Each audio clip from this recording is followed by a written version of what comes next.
Hello, beautiful souls. Welcome to today's live video. We are going over the lunar eclipse in Taurus for all signs of the zodiac. And welcome back for those of you returning to the channel. Welcome on to anyone who is new to the channel, especially if this is your first live. Welcome to Saffron Sage Astrology, and today we're going to go over the different signs, the lunar eclipse in Taurus for all the different signs of the zodiac. So if you're here with me live, feel free to say hello in the chat. I always love connecting with you guys and seeing your comments. And if you are watching the replay, just know that everything we're talking about today is just as good on the replay. It is designed to be able to watch either way. So don't get all disappointed. But if you are disappointed and you want to make sure you get on future lives, you can join the Telegram group where I will send you a chat when I'm live just so you get that extra notification. So today we're going through all 12 signs of the zodiac for the lunar eclipse in Taurus. And just as far as timing goes, this video is being filmed on the solar eclipse. So if you are watching live or shortly after, yes, we are still in that solar eclipse, which has its own playlist of videos. So if you have not seen the solar eclipse videos for your sign, I broke them up into each sign so you can watch your sun, moon, and rising in that playlist, which is also linked below.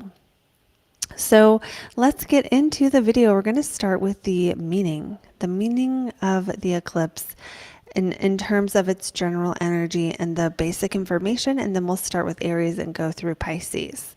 So this eclipse is happening on October 28th, 2023, and the place in the chart is going to be at 5 degrees of Taurus. The last time we had a eclipse like this was actually last year. So the way eclipses go is, in general, you're going to see a couple eclipses in the same sign during the same, year and a half period because of the proximity to the nodes, the north and south node. That's what makes an eclipse an eclipse. So basically, they come in a series. So it's like you'll have a year and a half period where you're releasing in one area and gaining in another area. That's the general gist of it. And usually these are the more faded or strongly felt experiences that we feel like we're gaining or releasing in. And whether they're going to hit you hardest is going to have to do with where your personal planets are mostly. A little bit to do with like your rising sign.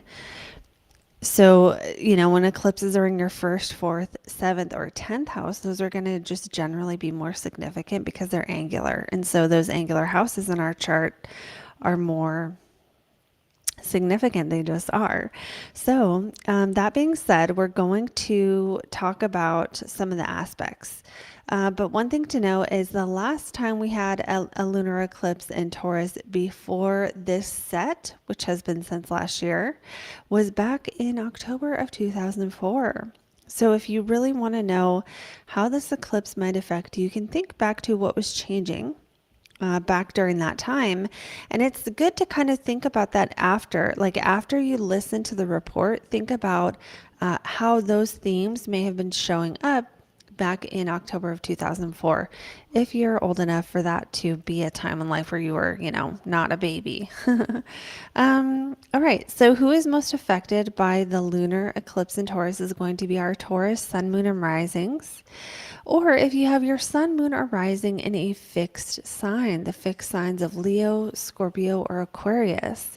That is because like if it's Leo or Scorpio, no, if it's Leo or Aquarius, those signs make a square to the eclipse. And if it's Scorpio, that sign makes an opposition to the eclipse. Now we can go one step further and say this eclipse may also affect you strongly if you have personal planets in any of those signs, especially within 5 degrees. So I'm going to say 0 to 10 degrees of Taurus, Leo, Scorpio, Aquarius. If you have your sun, moon, Mercury, Venus, or Mars, or your rising are in those places, that 0 to 10 degree of those signs, you will also be feeling this eclipse on a more personal level. So let's now talk about the main energy of the eclipse. The main energy being the aspects. And I will pull up the chart for this. Let's get it right here. Okay, so for the main energy of the eclipse, that we have the chart up here now. This is maybe not the exact time, but it is the chart of the eclipse. As you can see, we actually can make it a little bit. Let me make it closer here. So you can see the moon at that 5 degree of Taurus here, and the sun also 5 degrees. And them being an opposite, of course, that makes it the lunar eclipse. And what we're going to do for this eclipse is we're just going to go straight to Venus here. The reason we're going straight to Venus is because Venus is the ruler of the eclipse. Venus rules Taurus. So in order to understand how this eclipse might play out, we need to see what is happening to Venus, and that's going to tell us kind of everything. Now, there are a couple good things I see here that are good to know. One is that Venus makes a trine down to Uranus, which we like. We like a trine in the eclipse, and if we look at the sign-based aspect here, Venus makes a sign-based trine to the moon.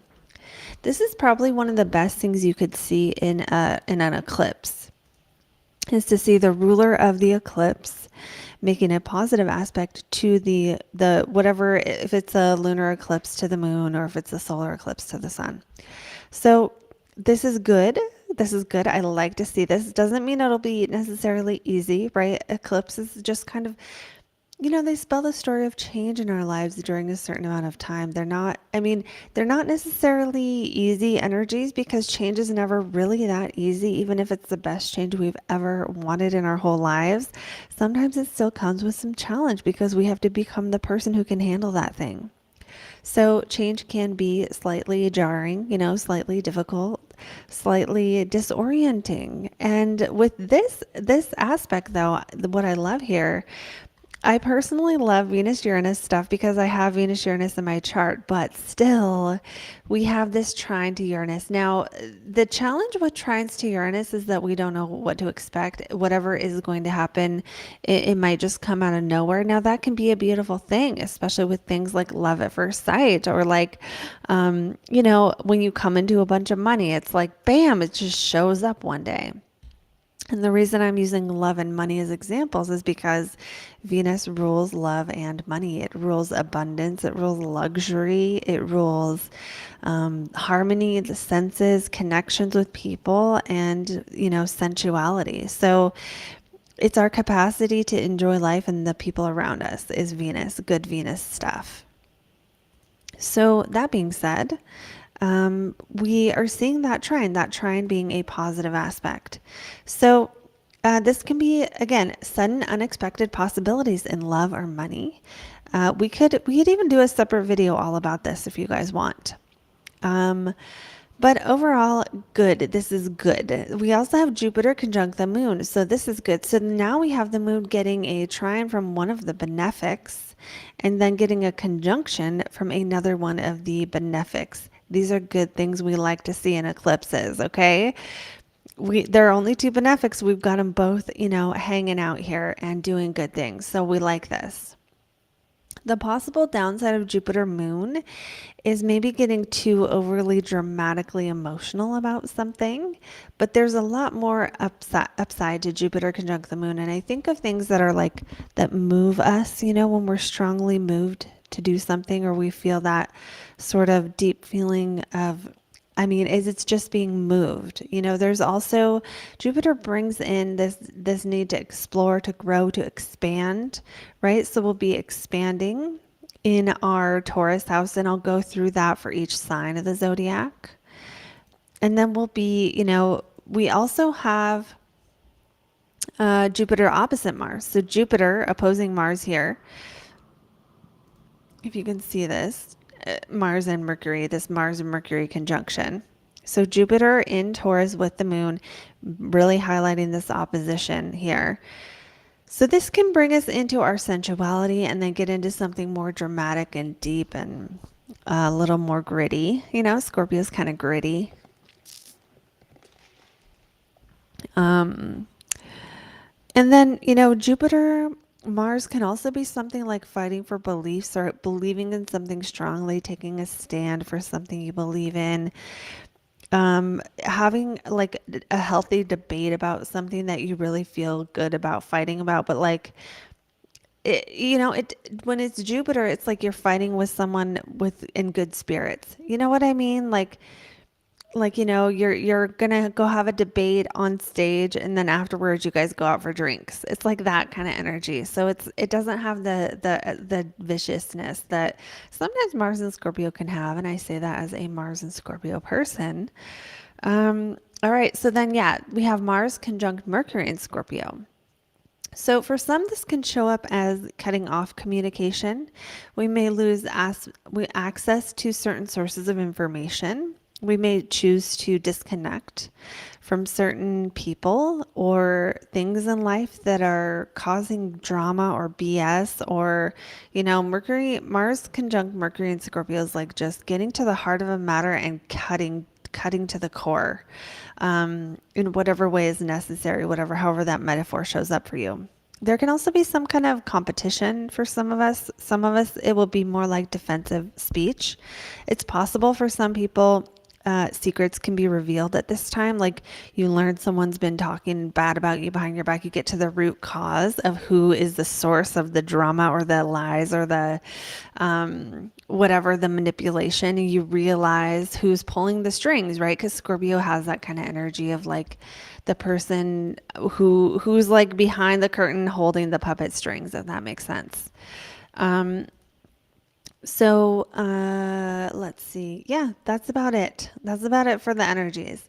So overall, remember that a lunar eclipse is going to be more about releasing, but because these eclipses this round are kind of opposite, where the first eclipse was a solar eclipse with the south node, where it's releasing something so something new can begin. This lunar eclipse has also got the same sort of signature where it's a lunar eclipse, so it's about a releasing, but then it's with the north node, so it's about starting something. So we may actually release something in our Taurus house and start something in our north node house, which is the third house. Well, in this chart is the third house, but for everyone it's different. But you can see it right here in Aries, whereas the eclipse itself is in Taurus. This can happen sometimes when the nodes are close to the edge of a sign, basically. So that being said, I think now will be a good time to go on to the different signs of the zodiac, starting with Aries, going through to Pisces. Mars is comfy in Scorpio energy. Yes, it is. Mars is very comfortable in Scorpio. It's kind of a good thing in an eclipse to see, first of all, we have the moon. We should talk about this. Thank you for that reminder. The moon in Taurus, where it is exalted, it is the best sign you can have the moon in. And then we have, Mars being in its home sign of Scorpio. Now, Venus is in Virgo, so we don't like that as much because Venus is in kind of one of the worst places for her, one of the places she doesn't like to be in as much. And what that can cause for us is a little bit more perfection, a little bit more focus on getting it right rather than being able to enjoy. Now, remember, when planets are not in signs they like being in, this does not mean the planet is totally screwed. It means the planet has a harder time doing stuff that planet does. So Venus wants to like lie on the couch, get fat, eat grapes or chocolate and drink wine and like look beautiful and just not have to work so damn hard. But Virgo wants to get everything right and purify and not just get things right, but like get rid of the things that aren't working so that what's left is just pure. I think of like sculpting when I think of Virgo energy because it's that separating the wheat from the chaff and getting rid of the things that are not useful. Right? So it's like Venus can't really just chill in Virgo. She has to work. And so this is why it's considered not good for Venus, but it can be good for getting really good work done. It can be good for efficiency, right? So even planets, when they're not well placed, they're still good for something. They're just not good for the thing of that planet. All right, that being said, still I'm liking this energy of this eclipse. So let's now, again, we're going to talk about the the different signs. So we're going to start with Aries. Keep in mind that since I'm moving the chart, it won't be the exact time of the eclipse, but we're still going to get a good read of the energies. All right, so we're starting with Aries here, and for Aries, the lunar eclipse happens in your second house of money. So some Aries may be releasing things when it comes to your finances. Now, that doesn't necessarily mean getting fired or something, right? It could be doing less work or changing the way you work or simplifying or minimalizing or getting rid of some possessions you no longer need or cleaning up the possessions you have, especially with the moon in Taurus. It makes me feel like there might be some focus for Aries around the value of your money or the value of your things and what you want to do to let go of things. Like this might be just taking money out of an investment fund or something that you feel like is not as valuable and putting it into one that is. Doing other things like this that are where you're considering the value of the money you have, the value of your skills, and the value of what you're doing with your time. So there's that for the main energy. Now, we also have Venus trining Uranus for you guys. That Venus is going to be in the sixth house for you, trining over to Uranus in the second house. So what's happening here with that Venus trining Uranus is, this does feel like a very sort of work focused one for Aries because Venus in the sixth is about like wanting to be able to enjoy life, but maybe not being able to. Some Aries during this time, and again, this is like 6 months, up to 6 months. Some Aries might be getting better at a craft. Some Aries might be doing a bodybuilding competition and you're weighing your micros and macros for the next 6 months. And it's a time of really trying to perfect what you put into your body. For others, you may have someone at your workplace who is nitpicking you about the details. For others, because Venus rules your relationship house, maybe your partner is the one getting nitpicky about what you're doing every single day and trying to control and manage and plan every single moment. Or, you could have a partner who's just very specific on what they want you to do or something along those lines where we're blending the theme of getting things right with partnership and how that shows up in your day-to-day life. We could also see, because Venus also rules your second house of money, in the sixth house of work, you could be investing during this time into your work. You can make an investment with Venus. With this Uranus trine Venus, it's almost like you make an investment into your work. So this could be something like investing into some physical thing that will make your work better in some way, like upgrading some of your stuff. Or it could be investing in doing some kind of course of study that involves learning certain skills. And it might not even be a money investment. It might be a time investment of taking the time after work to learn the next skill set so that you can develop your skills. Something like that. With Venus and Virgo, there can be an energy of sacrificing or being in a season of life where you're not quite able to enjoy your day-to-day life as much as you are spending it, perfecting something or working on it.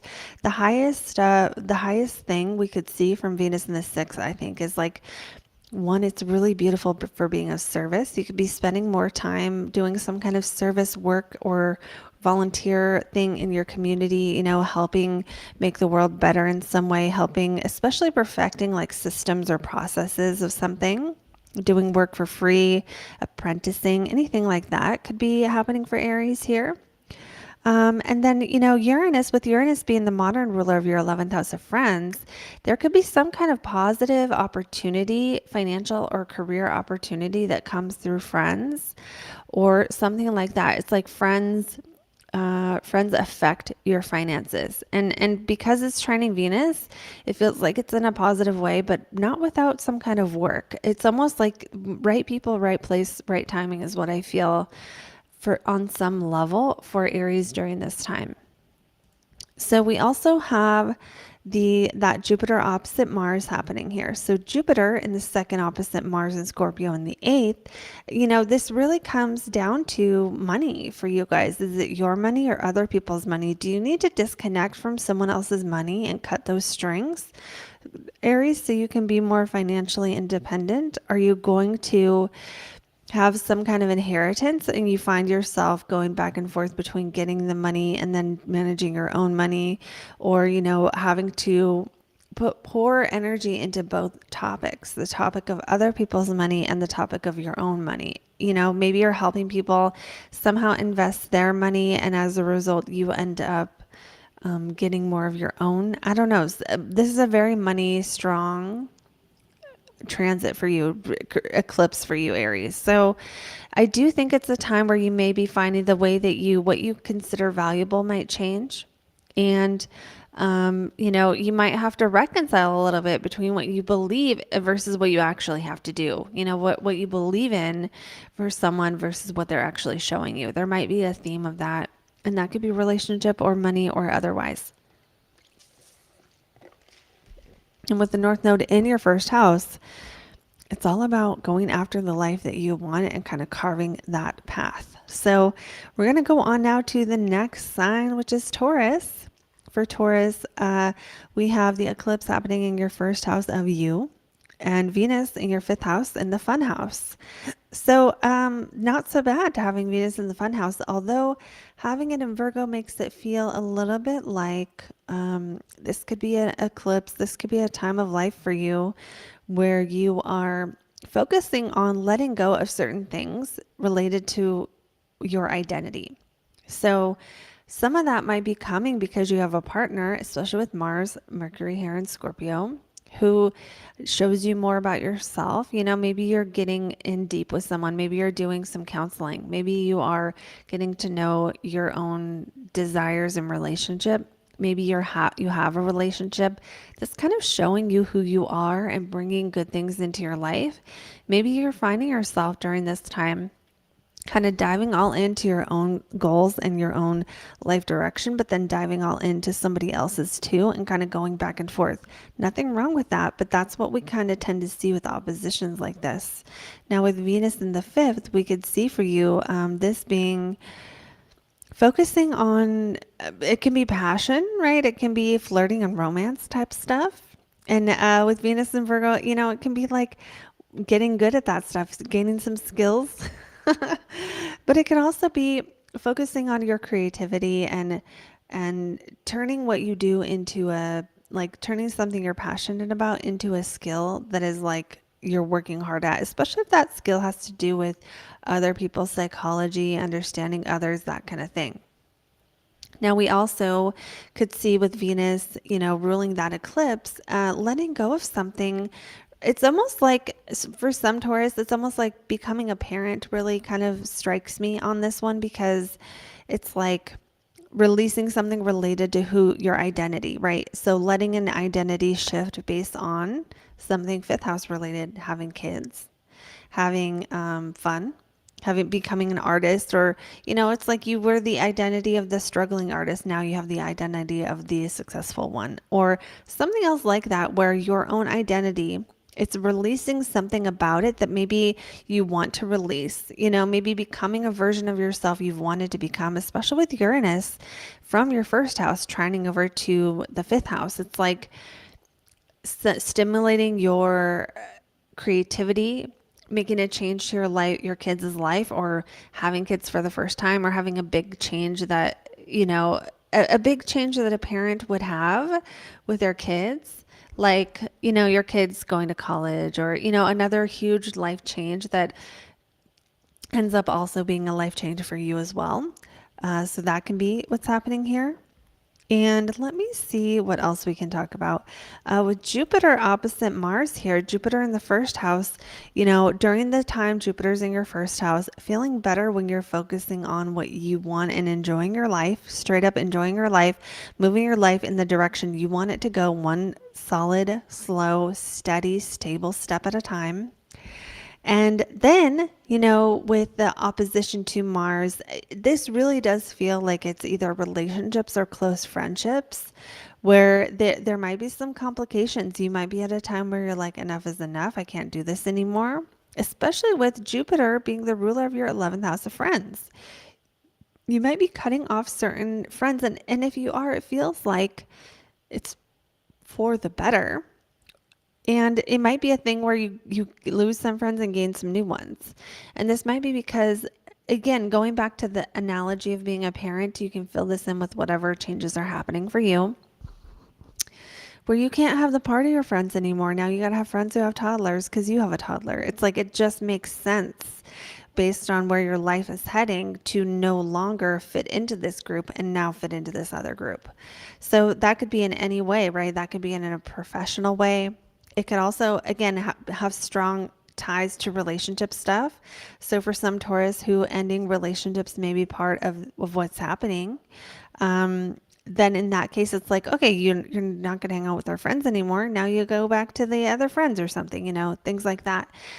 And keeping in mind that with the North Node in the 12th, this is all for the purpose of getting closer to God, getting closer to being able to have more awareness of your own self-sabotaging tendencies and, live your life with the insight that a little bit of quiet time and privacy and introspection can allow. So it's about like knowing thyself so you can take the next best steps that are going to create and support the most valuable life ahead. So that's what I have for Tauruses. Moving on now to Geminis.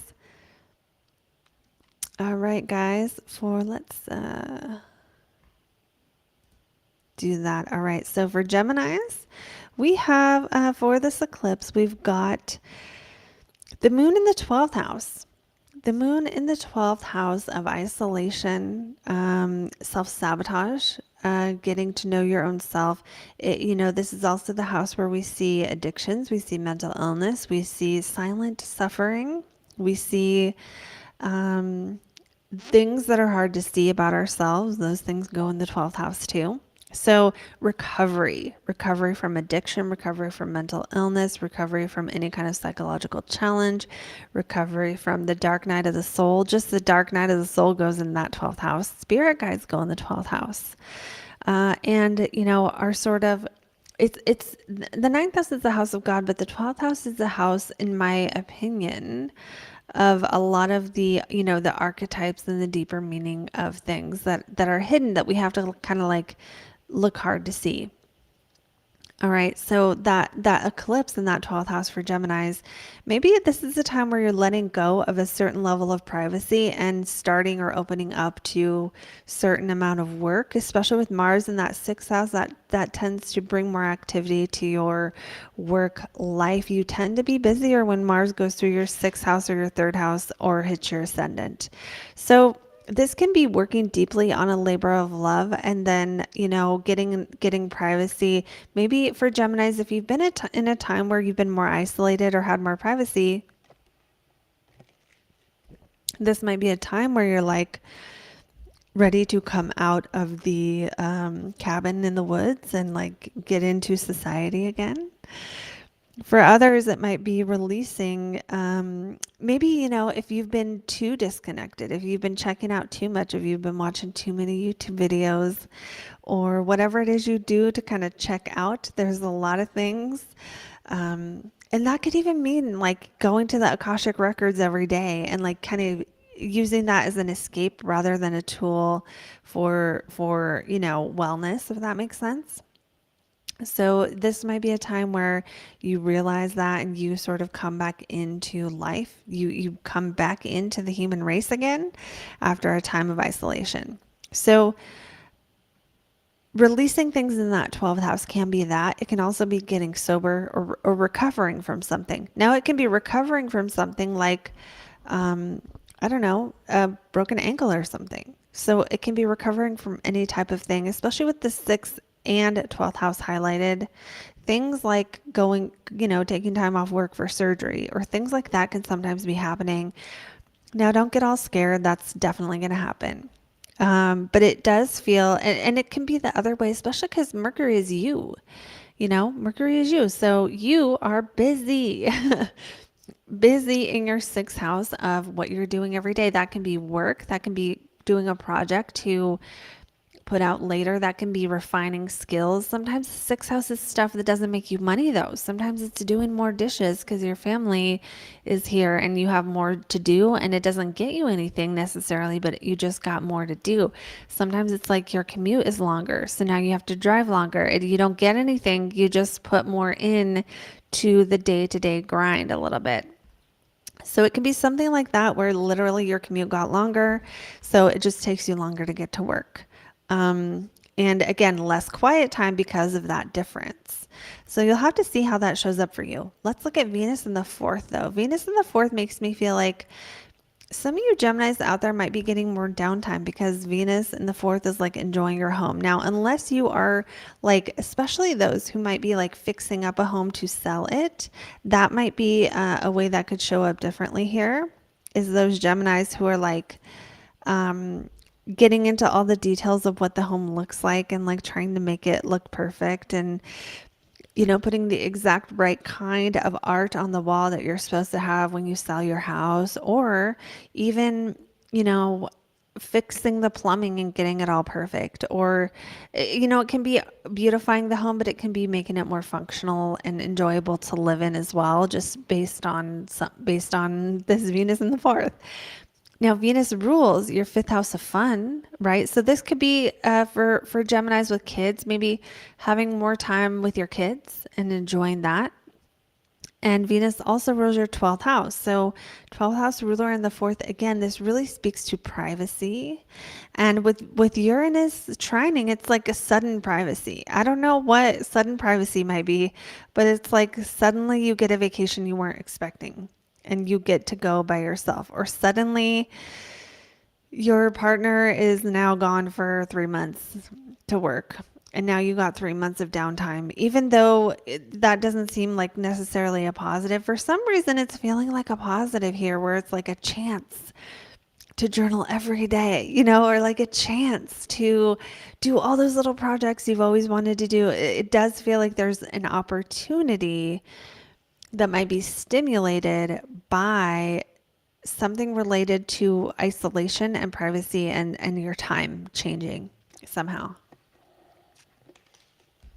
Okay, so let me think if there's more here we can talk about for Gemini. Jupiter in the 12th house. You're going to feel better during this time if you're connected to something deeper than yourself, whether that be your own psychology, whether that be your spirit guides. And some of you, it might be, I don't know, releasing certain beliefs about this. And maybe some of you are having a bit of a spiritual awakening. Maybe some of you have a aha moment at this time, at some time during this time, that is like, oh my God, now I know what that spirit guide was trying to tell me, or something like that. So you'll know who you are if that's you. And then again, it's like the difference between going to a silent retreat and then coming back out and talking to everybody. And maybe, maybe some of you are doing a silent retreat during this time, because it feels like that Mars, Mercury, and Scorpio is like you getting to the heart of a matter that affects your day-to-day work, your routine, or your health. And it could be one of those things where by meditating, you just know. But it could also be you actively researching something to get to the bottom of something, with Mars, Mercury here in the sixth house. And that something is related to work or your health, probably.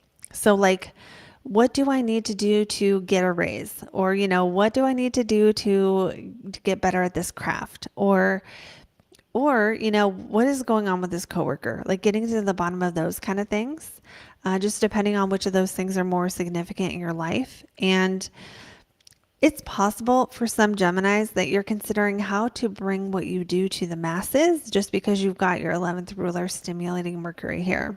There might be an ability to, some of you might also be doing some kind of market research or something too. So that's what I've got for Gemini. It's about releasing some kind of behavior, habit, self-sabotaging tendency, and connecting with some spirit guide or some other source of meaning to sort of fill that void.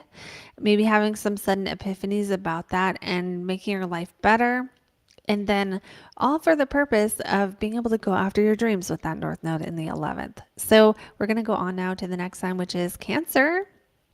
Make sure to comment, you guys, if you find that this is accurate, if it helps, if it resonates, and leave me a comment whether you are here live or whether you are watching the replay. So going on now to Cancers. For Cancer, the lunar eclipse in Taurus is happening in your 11th house of hopes and dreams and friends. So this is a time where you may be letting go of certain people who are not, especially people who you realize they're not really bringing value to your life, or, associating with them isn't getting you where you want to go. It might be also a natural release of people, like you move and then, your friends are now in the new neighborhood kind of a thing. So it's not always so dramatic. Some of you know sometimes that 11th house being an eclipse, sometimes you let go of a dream. But the thing is, usually it's because you realize maybe you don't want that dream anymore. Maybe that comes because you realize you start living out the first effects of that dream and you realize, I hate this experience. It's not what I thought it was going to be.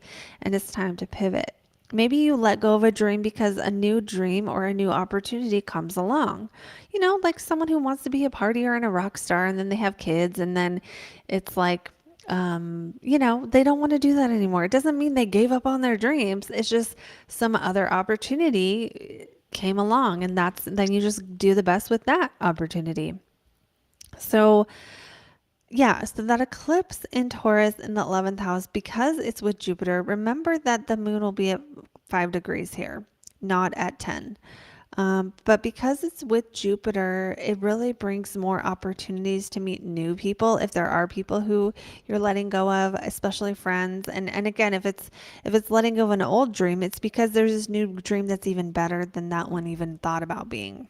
Now with Venus, the ruler of the eclipse in your 3rd house of siblings, other people, siblings, the mind, communication, short bursts of communication, your local environment, short distance trips, we have this potential for, new positive focus of building skills when it comes to your 3rd house. Now, this could just be joining a new course and you make new friends kind of a thing. This could be, it's strongly highlighted for things like studying, learning, gaining skills, learning new things, being able to focus on going deeper or perfecting a skill you already have. So it's like, let's say you're a writer. This might be a time where you learn new techniques and then add them to your writing, that kind of thing. So there's that. Let me think of how else this Venus, because I feel like there's more going on here. Now, your 3rd house can also be your cousins, your aunts and uncles. So maybe some sudden change to the life of one of your siblings or your cousins or aunts or uncles has an effect on your life, and you end up doing something related to that. Now, it feels like, though, for Cancer, some of this is a little more about your life direction because the North Node is in that 10th house, really kind of calling you forward to have courage and take the next steps in your career for this 18-month cycle while the North Node is in Taurus. While the North Node is in Aries. But with Venus and Virgo, it's kind of like the time where you're going to be perfecting the skill to bring forward. It's like doing whatever, like working on your marketing, working on your speaking skills, working on your listening, your active listening if you're being a coach, working on anything related to communication. Now, this can also be sudden positive news from a friend or in a social circle or a colleague does something that really affects your local environment. And with your 4th house ruler being in the 3rd house, it's almost like it's possible some Cancers could be moving at this time, especially if that's on your radar. It's like now you got the go ahead and now you can move to this place that you were waiting on opening or something like that.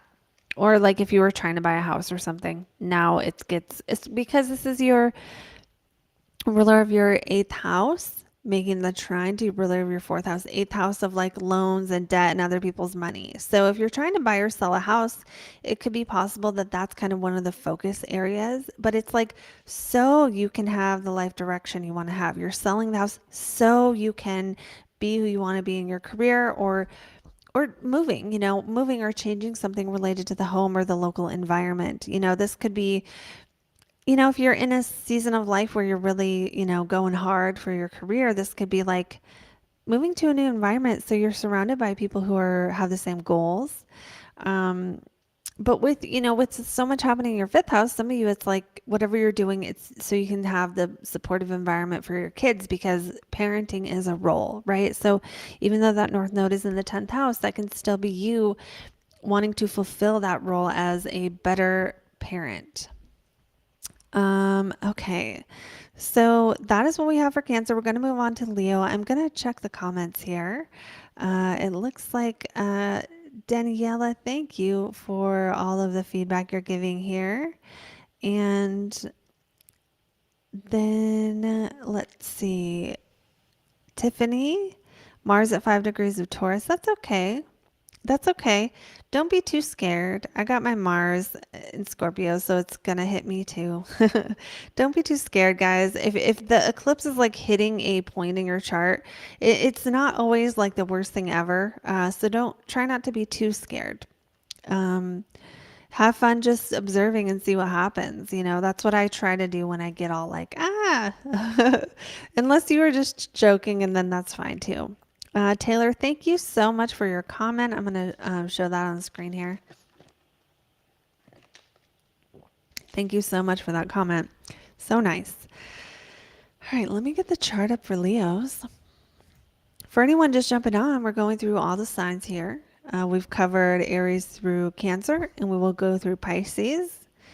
And it's a beautiful day to be connecting with you guys live. I know I have not been here as often on the live, so I always feel extra happy when we get to do this again. Kathy is here. Hello, welcome. And yeah, Leo Sun, Libra rising, perfect timing. I love it when that happens. Okay, so moving on now to Leos. For Leos, this eclipse, and remember, you guys, the moon will not be exact on these, but it will be at 5 degrees for this lunar eclipse in Taurus. For Leos, it's in your 10th house of your legacy, your career, your public image, your work in the world.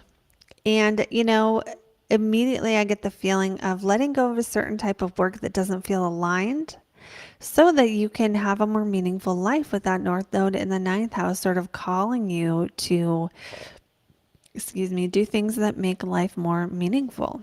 Do things that make you feel more like, this is why I'm here. And I know that feeling. I get that feeling every time I get off a Zoom call with someone for astrology. I'm like, this is why I'm here.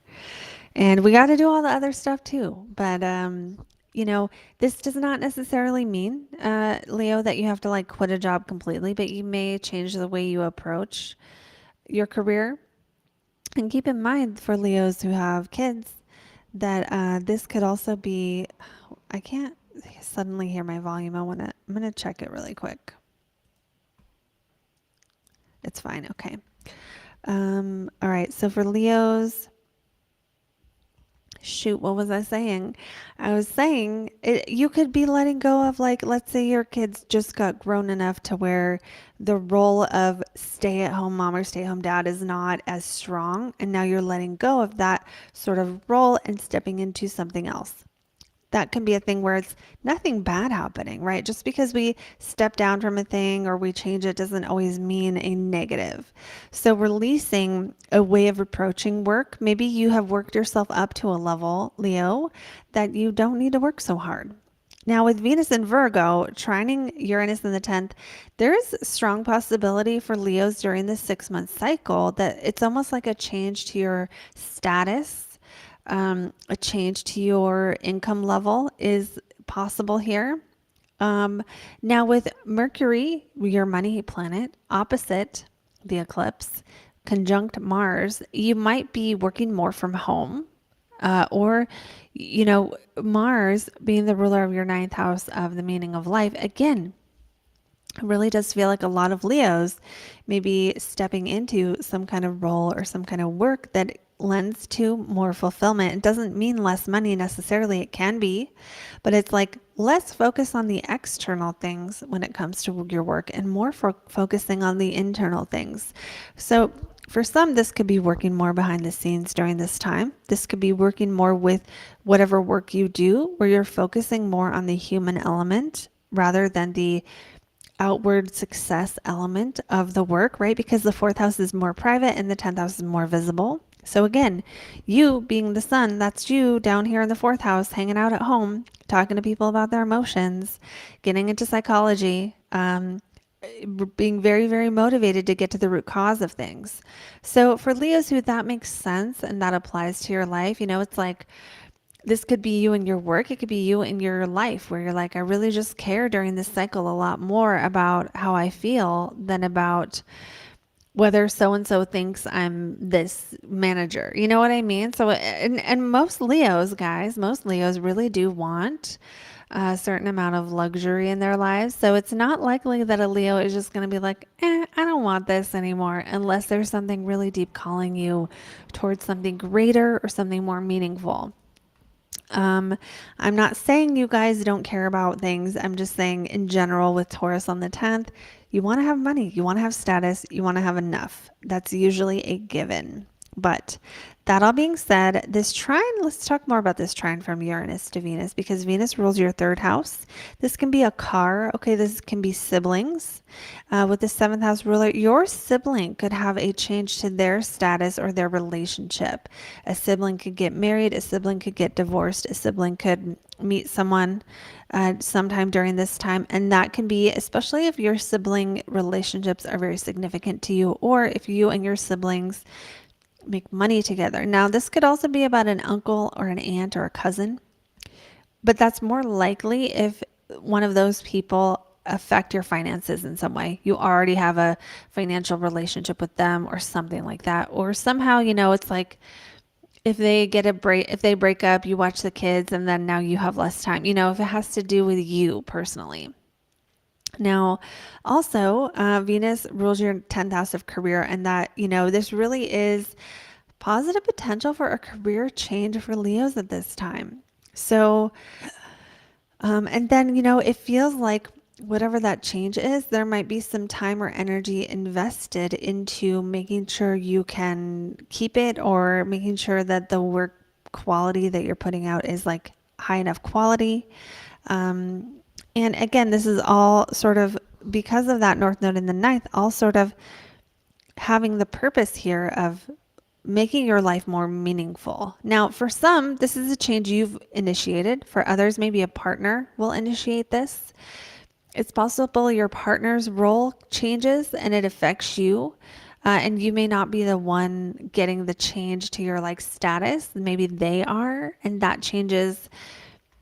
Now, I feel like for a Leo, for that's the case, it might not be as positively felt because it's like, I don't know why I get the feeling that some of you Leos might, if you have a partnership, it's like now you're going to, I don't know, you're going to feel like you got put in the subservient role, and no Leo rising wants that. I'm sorry, you guys do not like that. So there may be some challenges to, your feeling of importance during this time. And sort of working with that and learning how to deal with that energy. That's not going to be everyone. But again, this is all coming down to changing things in your career and your role in life that ultimately affect your finances and also are for the ultimate purpose of living a more meaningful life. Right? So who knows? Some of you Leos might be trying to get all nomadic and work from home and travel. Some of you might be, just getting to a certain level that you don't have to work all the time and you can be more self-supporting. Some of you might be partnering up with people in work and having that, give you more leverage. It can go a bunch of different ways, but I would expect big career changes for Leos during this time. And again, that potential of feeling like you're on a quest of some kind, really activating that ninth house energy as well. So that is what I have for Leos. And we're going to go on now to the next sign, which is Virgo. So for Virgos, here we are. Keep in mind the moon will be at 5 degrees. The eclipse, the lunar eclipse in Taurus, happening in the ninth house of the meaning of life, travel, foreigners, the law, astrology, higher education. So an example, some of you might be graduating. Okay, that would be a great example of a positive release of the ninth house energy. Some of you may have been trying to teach something and you realize you don't like teaching, right? So something ninth house related, maybe time for that to end. It might be that you took another language and you're done learning it now. It could be that you were overseas, now you come back. Anything that causes some kind of release of something in that ninth house. Now, this can be belief systems, right? So it could be realizing that a certain belief system has been holding you back and you are ready for a change, especially with that Uranus from that ninth house trining over to Venus in the first house. This would be a belief change about your own identity, especially what makes you beautiful or what makes you good at something. So perhaps, Virgos could have an experience where a sudden change shows you how good you are at something, like a sudden change, because some of you Virgos, and I am one of you, some of us Virgos, we think that we are not good enough, right? So Virgo rising, of all the risings, sometimes we'll have to get better at a skill than other people to believe they are good, because that natural humility will come in too. And yeah, so that can be a thing for Virgos here. So that release of ninth house energy with that sudden change with Venus in Virgo, Venus in your sign, kind of bringing a bit of a loveliness or a beauty or an ease going on. And it could be because it's your second ruler in the first, this could be a time where you invest into your appearance. You're investing into your public image. You're investing into your body, right? Like supplements or certain things to make your body the way you want it to be.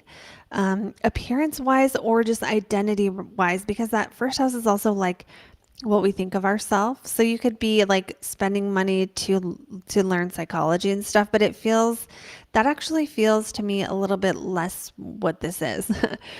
It feels to me more like this is you investing into, dare I say, the actual things that change your identity, not just the mindset stuff. This is not just buying 10 self-help books. It's like an experience that shows you are not who you used to be. It's almost like you've been working on your identity shifting for a long time and you've been trying to become this next level. This is the level up. This is the level up. This is the level up where you've done all the work already to perfect and become this new version. And then this sudden event proves to you and everyone else that here you are. And there might be a bit of fears to face with that, because it's like, just because it's like reality shows you that you can't modest yourself into believing you're less than you are anymore. If this makes sense. Virgos, let me know if you get what I'm trying to say here. So I do see this as a very positive thing for you. Also, there's a lot of positive potential for this financially. Now, some of you might see this on the days before the eclipse because that trine will happen. But because it's infused into this eclipse energy, a positive change to your finances, your money, your possessions is highlighted during the 6-month cycle. So this may be and with the sixth ruler being Uranus, it's the ruler of the work that you've done coming in and changing your identity. So Virgos, what have you been working on? The whole time Saturn was transiting that 6th house, that 2.5 years. So think about what you have started working on since, hold on, let me get the date right on this, since December 21st of 2020, because that's when Saturn entered Aquarius until March of this year. That Saturn was making you work your butt off. What were you working on? Because the product of those skills that skill set that you spent that time building, or that challenge to your health that you spent overcoming, that is about to change your life in some way. That is about to zap you, to, infuse itself into your money story and your identity. So this does feel like there is a lot of positive potential on this one for Virgos. Now, that release of the ninth house is kind of like, oh, I don't know, kind of like when you make more money and suddenly you don't think people should have to pay some so high of taxes anymore because it's like, oh, now I don't believe that. Or, something else where because your life changes, now your beliefs change with it. It doesn't feel like it has to be bad. Now, it's possible for Virgos if you wanted to go overseas, you're like, nah, I don't really want to do that anymore. I'd rather just stay where I am. Or there could be something shifting or changing with those desires, a release of something related to that ninth house. Again, you could stop studying something.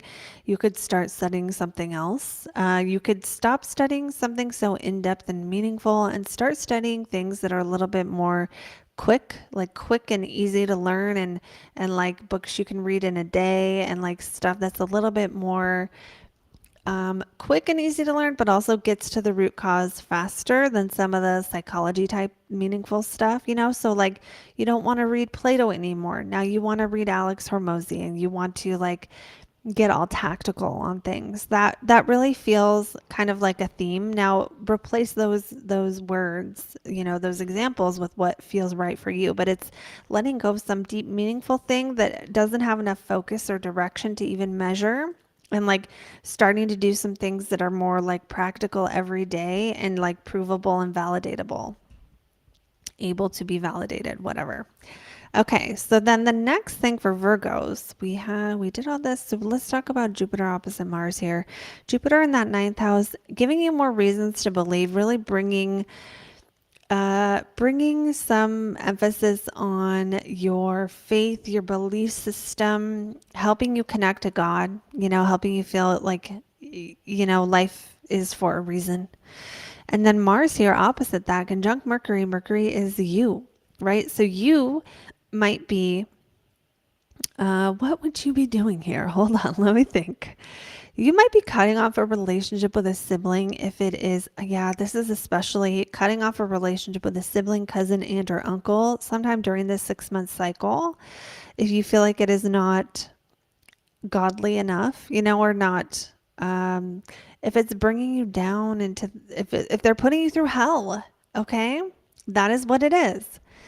Now, some of you, that's not the case. Some of you, it's like maybe you got stuff going on with your car that you got to deal with. Maybe you're investing money into a new car. Maybe you have to pay payments or something, or get something fixed, something that's like deep in the heart of the car. They have to like take all the parts out to fix it. God, I hope not. I don't want that to be true for me either. Let me think of what else. There might be some other, I really feel like this is a time, again, it goes back to, for me with Virgos right now, of letting go of any airy-fairy, deep, far-off beliefs that aren't serving you, and just bringing your beliefs down to earth and making them real and validatable and things you can prove in real life, and like tactical. The word tactical keeps coming up here. Now, remember that North Node in the 8th, it's like letting go of certain beliefs and all of this stuff we just talked about for the purpose of connecting more deeply with other people. So who knows, maybe Virgos who were trying to teach something, it just wasn't personal enough, and now you need to go back to something a little more personal. For Virgos who were thinking about traveling, it's like, no, my local environment, there's connections here, there's people here. There's friends here. There's things here that I want to deal with, even though they might be kind of intense and for some maybe a little bit seedy, dare I say. So overall, though, this eclipse to me, it's about some kind of very positive shift to your identity and, stepping into it as a result of the work that you've been doing. So that is what I have for Virgos.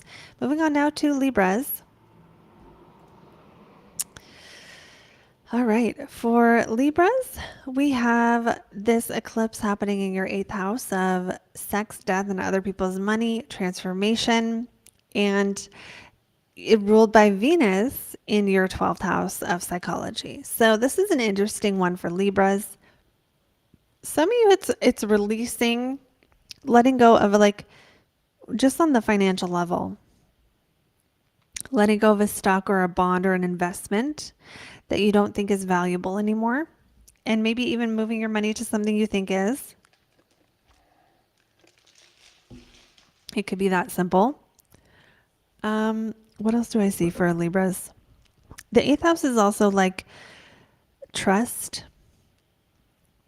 It's also psychology. It's also any other way we manage people's money. So for any Libras out there who deal with topics like the death industry, the sex industry, the being psychic, or I'm trying to think, or other people's money. So like accounting and finance and stuff where you're like managing people's investments, probably backing off of something related to those themes. Because of a sudden change coming from that eighth house that affects your 12th house of your own psychology or your own recovery. So I guess maybe like one really extreme example is like, if you're a sex addict and you've been working in the sex industry, you're like, I can't do this anymore. Now, replace that with whatever makes sense for you, because, with Venus in the 12th, that's you. So Uranus is making a trine to you. So that's a really nice trine for you in this eclipse. And, it is a strong eclipse for you because Venus rules you. So having an eclipse in Taurus, it's like the other sign that rules Libra. The other sign that Venus rules, I mean. And then with that, Uranus there is your fifth house ruler. So it's like something related to fun or pleasure makes a change to your isolation. So again, we have, it could go either way where some are like, okay, I'm a sex addict, I can't do this anymore. And then where others are like, actually, I never have sex and now I need to start having more. Or, it can be anything, not sex either, right? So it can be anything that brings you pleasure, right? So I've never had pleasure in this certain way and now I want to. And now that can be something super innocent like going to art galleries or something, right? So it doesn't have to be sexual. It can be, but it's like something about you wanting to enjoy your life possibly with other people, and a change to that, a change to your ability to enjoy life with other people makes a positive aspect to Venus in the 12th, but it can still have a stronger energy of release for you Libras at this time because that Venus in the 12th is the house of like loss. So it's like ending something, but maybe it's ending something that has been needing to end related to that eighth house that you're like, oh, thank God. Thank God finally that you are able to not have to do that bad habit anymore. Thank God finally I don't have to. It's like, and with Saturn in the 6th, it's really spelling out a story for me, Libra, for you guys, where it's like something might have to change with your health, or your habits or like what you're eating or something, where it's like, thank God I broke up with that person who eats pizza every day. Now I don't eat pizza every day, or something else that's, maybe more realistic here that has to do with a release of some kind of habit or a release of something that might make you feel more free, more able to connect with your own soul. Maybe you stop eating sugar. Maybe you, I don't know. I'm trying to think of other ways this can be like good. Maybe, there was a fear you had to face and now you don't have to anymore. And it's like, now you're out of the stage of facing the fear and now you can kind of release a bit into just dealing with who you are now. It's like maybe that time of the comfort zone expanding, it's now finally kind of the bubble popped and you're like, okay, it's a winding back down a little bit. Libras, let me know if that makes any freaking sense. But still, there is positive change from pleasure to you through possibly isolation. This could also just be like a time in life where you are maybe have more work to do, but maybe there's a partner or someone where you get more intimacy with them, or maybe you have a little bit less intimacy with them, and that leads you a little bit more time to contemplate your own life in a positive way, and how your own life direction, which might feel a little bit confusing when we have Venus opposite Neptune. So that's going to get stronger throughout the month, throughout like early November, but it will pass. When it does pass, Venus is going to come into your sign. It'll probably be a lot lovelier for you. Anyway, back to the eclipse energies. Jupiter in the 8th opposite Mars in the 2nd. Really, this is about my money or your money. Some Libras, even though the moon in the 8th is like a release, it could be like, for some, it could be an inheritance. That's a possibility. I don't like saying that I don't like saying that kind of stuff on videos for everyone, because it's like, it might not be. And also, don't flip out. Just don't. Okay, so what else for Libra here? Oh yeah, Mars in the 2nd is going to stimulate I feel like you guys will be busy making money, right? Stimulate your money house. Saturn in the 6th, since March has been making you work harder. It's a 2.5 year transit of getting good at something, needing to sacrifice more. And it's in Pisces, so maybe doing more selfless work. And with Mars here in the 2nd, opposite Jupiter, it's like, it's really bringing in the topic of my money versus other people's money. And you might be really trying to craft a strong strategy and get tactical about how to get other people's money, basically how to sell, how to invest, how to make money, how to leverage, things like that. But because Mars is your partnerships and is opposite Jupiter, this might be a time where it's like you're like diving into your own focused work, but then you're also diving into intimacy with another person, and that those are two totally different energies that you're going back and forth with during this time, not necessarily in a bad way, but it's like, or either that or like business partnerships or doing work with a partner is highlighted as well. So either way, for Libras, this is all about letting go of something that was maybe psychologically taxing, and a stimulation of big changes to your life, but maybe through a release of something that needed to let go, but maybe it just had to run its course. And now having this sort of cycle of figuring out how to let it go. That's kind of what I feel like this cycle is going to be about for you, is figuring out how to let something go and be at peace with it being not there anymore. And for everyone, that will be different. So don't get all freaked out, but also, there can be a little bit of loss here, a little bit of letting go. But again, there does feel like there's some fun or excitement or pleasure in something that can take its place. So we're going to go on now to the next sign, which is Scorpio. And as far as the comments go, Taylor, Virgo is my rising sign.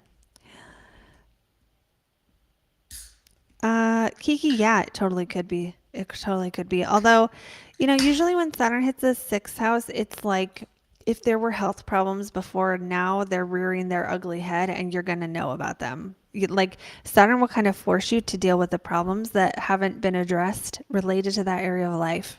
So it's either going to be work or health, or maybe both. That is not medical advice. I'm just reading Kathy's comment here. Kathy decided to be more intentional about what she eats. Venus going through the 12th. That can be a thing. I think Venus through the 12th can definitely be a thing for realizing when you need to let go of sugar or something like that. Definitely that release, that sort of crisis, and need to let go of something in a way. All right. Thank you for those comments. And we will go on to Scorpios. I love you guys. So Scorpios, remember the moon will be at 5 degrees here of Taurus. And this is for the lunar eclipse in Taurus. The eclipse opposite your sign. So since it is in your 7th house, it is a more strongly felt eclipse because it is angular. And that means that it's stronger for you.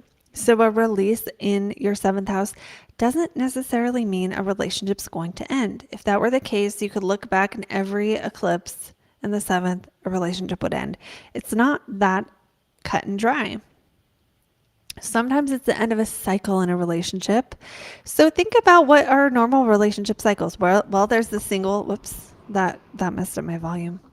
The single cycle, there's the dating cycle, and there's the marriage cycle. And then there's the there's some other cycles too, right? There's like the breaking up cycle, and there's the you need to break up but you're not cycle. So how many was that? 5? So you could have any kind of change of a cycle in a relationship. And sometimes that might be a positive change where you go from single to coupled, or you go from coupled to more commitment, or you go from more commitment to open relationship, or whatever your unique case might be.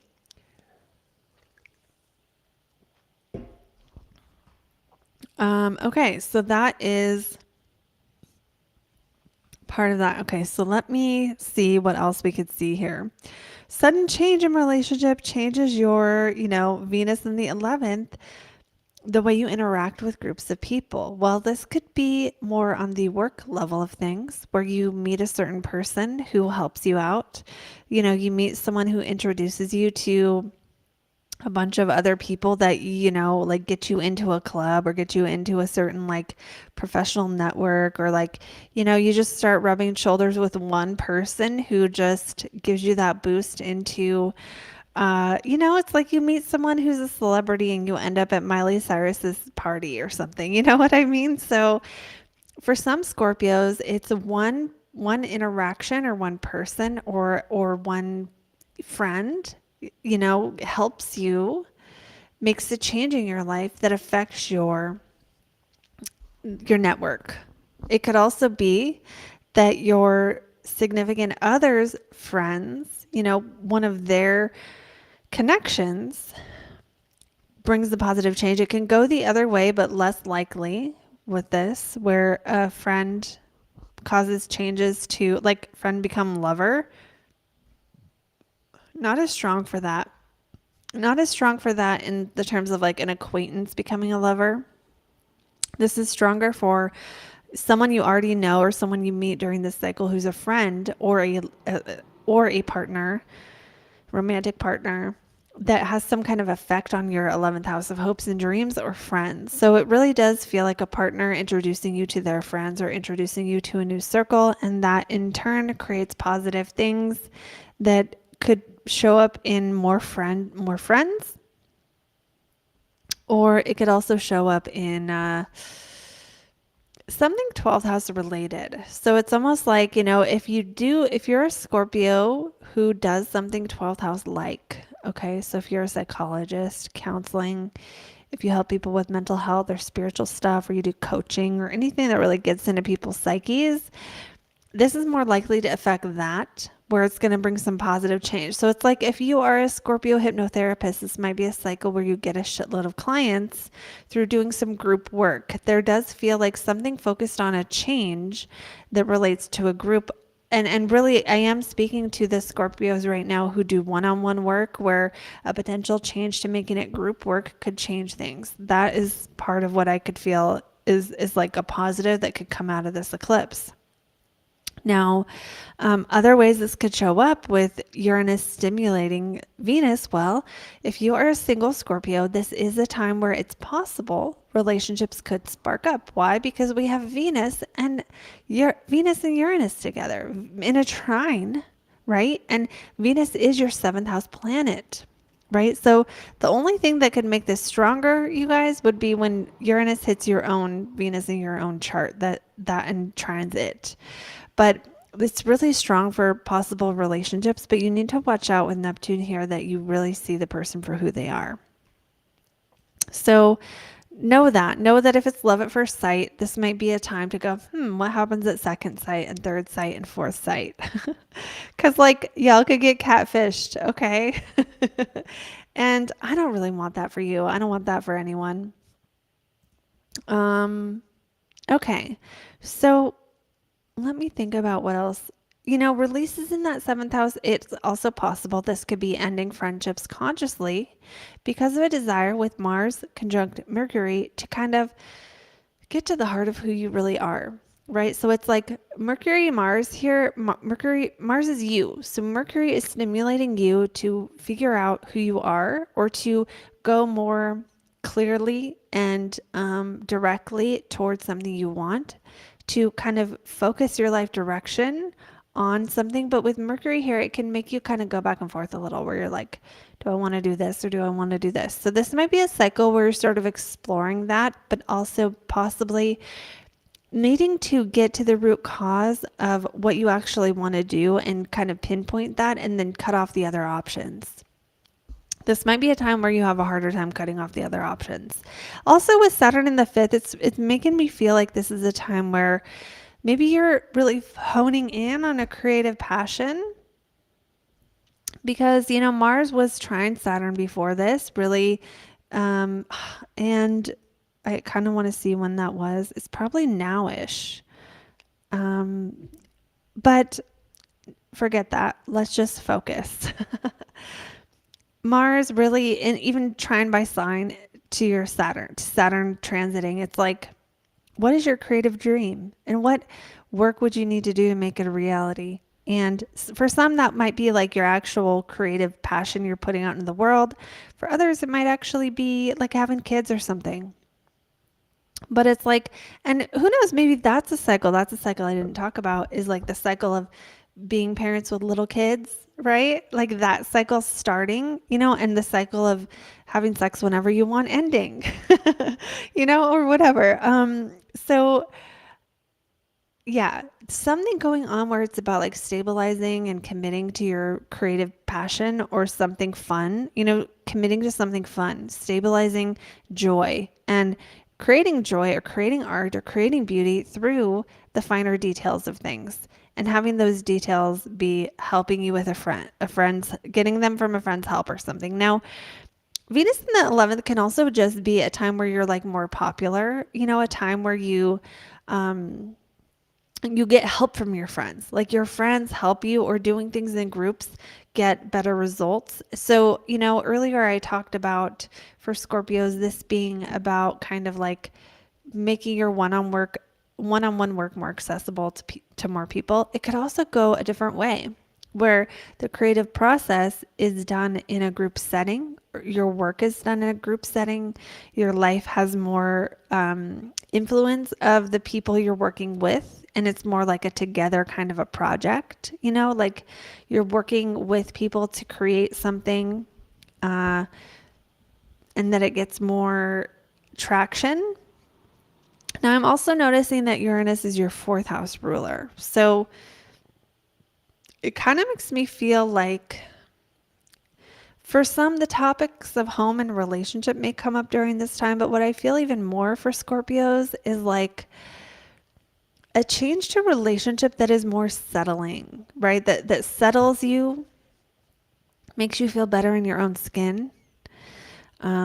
And possibly somehow allows you to go after your hopes and dreams a little bit more. And it's all for the purpose of, how are you being of service and helping the world with the North Node transiting that sixth house? How are you engaging with life and showing up to life to make a difference and to help and to, be there for other people and to meet other people's needs? So that is what I have for Scorpios. You guys leave me a comment if it made sense. I always love hearing from you.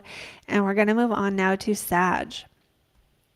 For Sagittarius, this is happening in your sixth house. So a release of possibly some kind of work or approach to work or routines, a change to your diet, a change to the work that you do, letting go of a certain type of work so that, Jupiter in the sixth, more work can happen. It's almost like letting go of some other work so better work can happen, or work that's more aligned with your values can happen, or doing the kind of work that you feel like you're building the life that you want to live, or simply doing work that is more comfortable to you may also be a theme here. So overall, that's the big, huge energy of this eclipse. But we also have Venus in the 10th house trining over to Uranus in the 6th. Yeah, this is definitely about Are you enjoying your work, Sagittarius? Are you able to create good stuff? You know, with Venus and Virgo in the 10th, it's like, is the work product that you're doing, are you able to give it enough time and attention to be excellent? And what needs to change in your daily approach to make excellent work? Now, this might be, I'm trying to think of people who aren't workaholics like me and how this might affect you. It really does feel, though, like this energy is all about what you do every day, what your role is, and what you're known for. With Venus in the 10th, it's possible to gain some popularity, to be more well known. But if you are, it's almost like it's because you did a good ass job.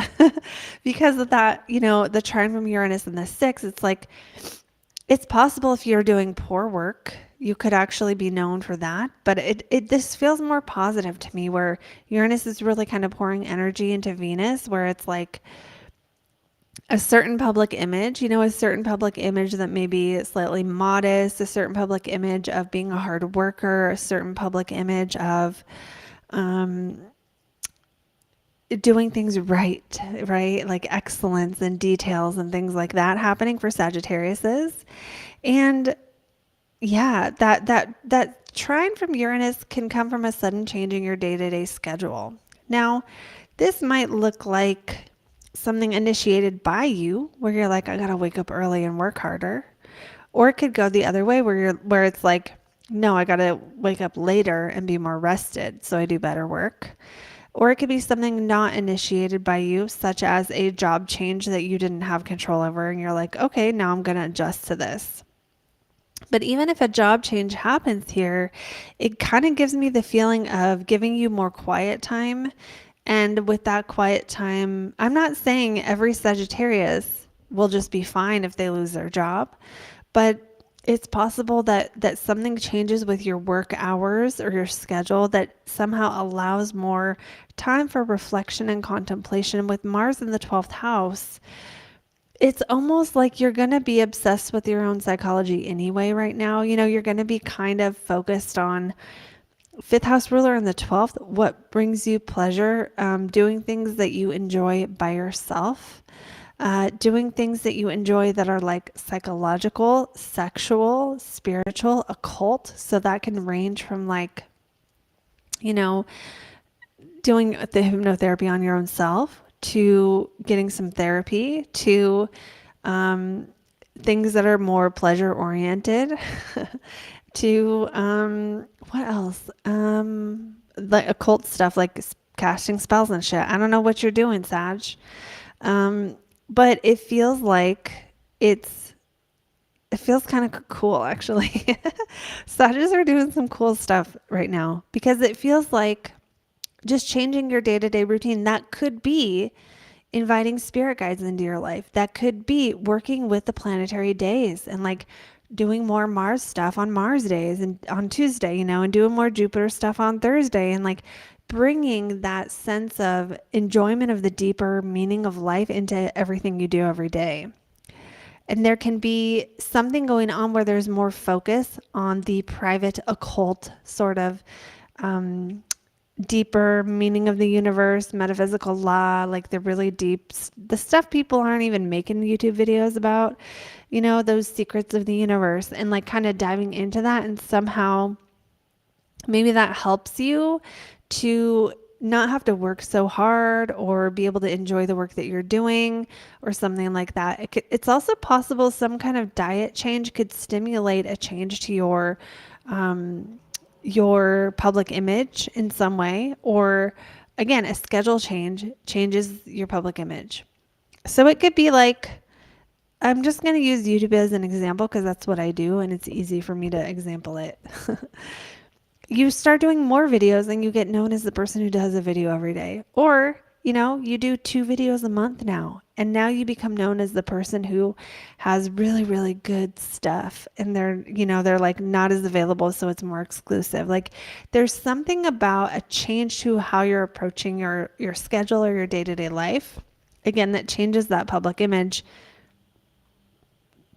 And possibly, you know, it can have to do with friends, because we have Venus rules that 11th house of your friends, your coworkers, your hopes and dreams. So maybe some Sages during this time will have a public image of helping their friends, maybe friends or people that that are more, the 11th house can be friends, but it can be like acquaintances, right? It can be someone you went on their podcast or someone you met at a business meeting or, someone you worked with at one time. They don't have to be close friends. They're just people in your network.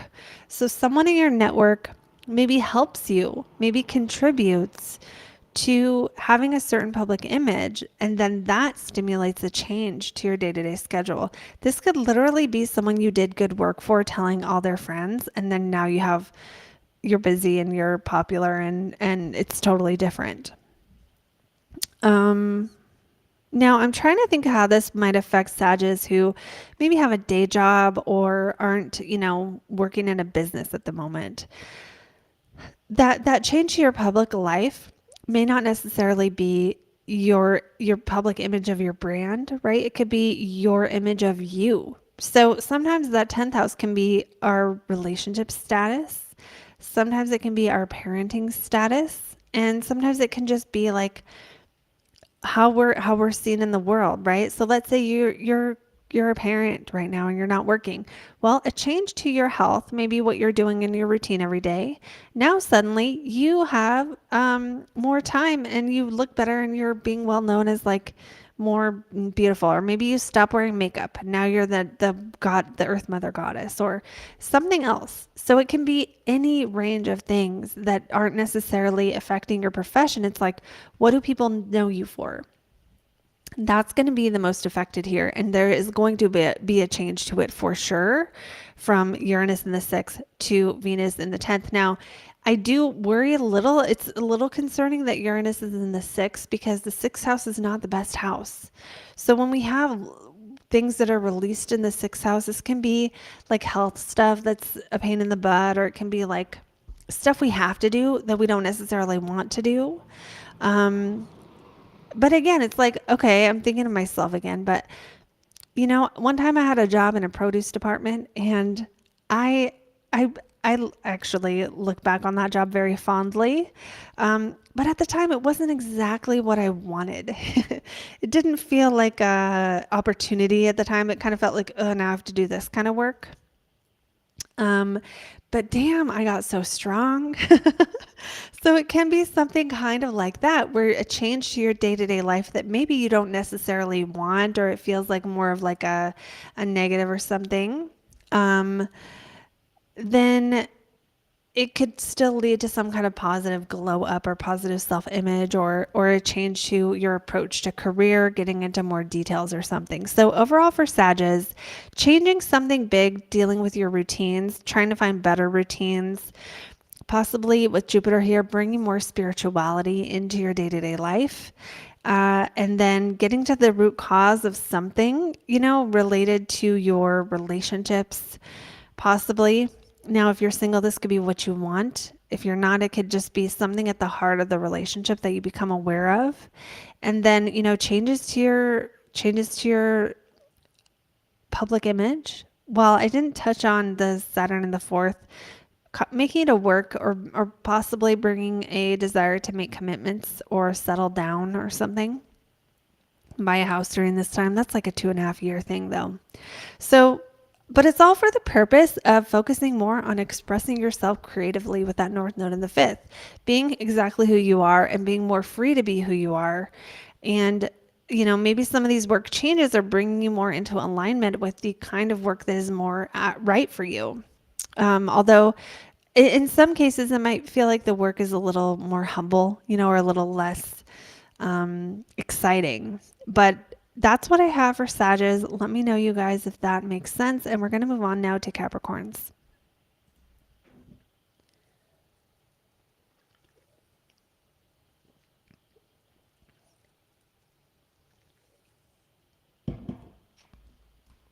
Okay.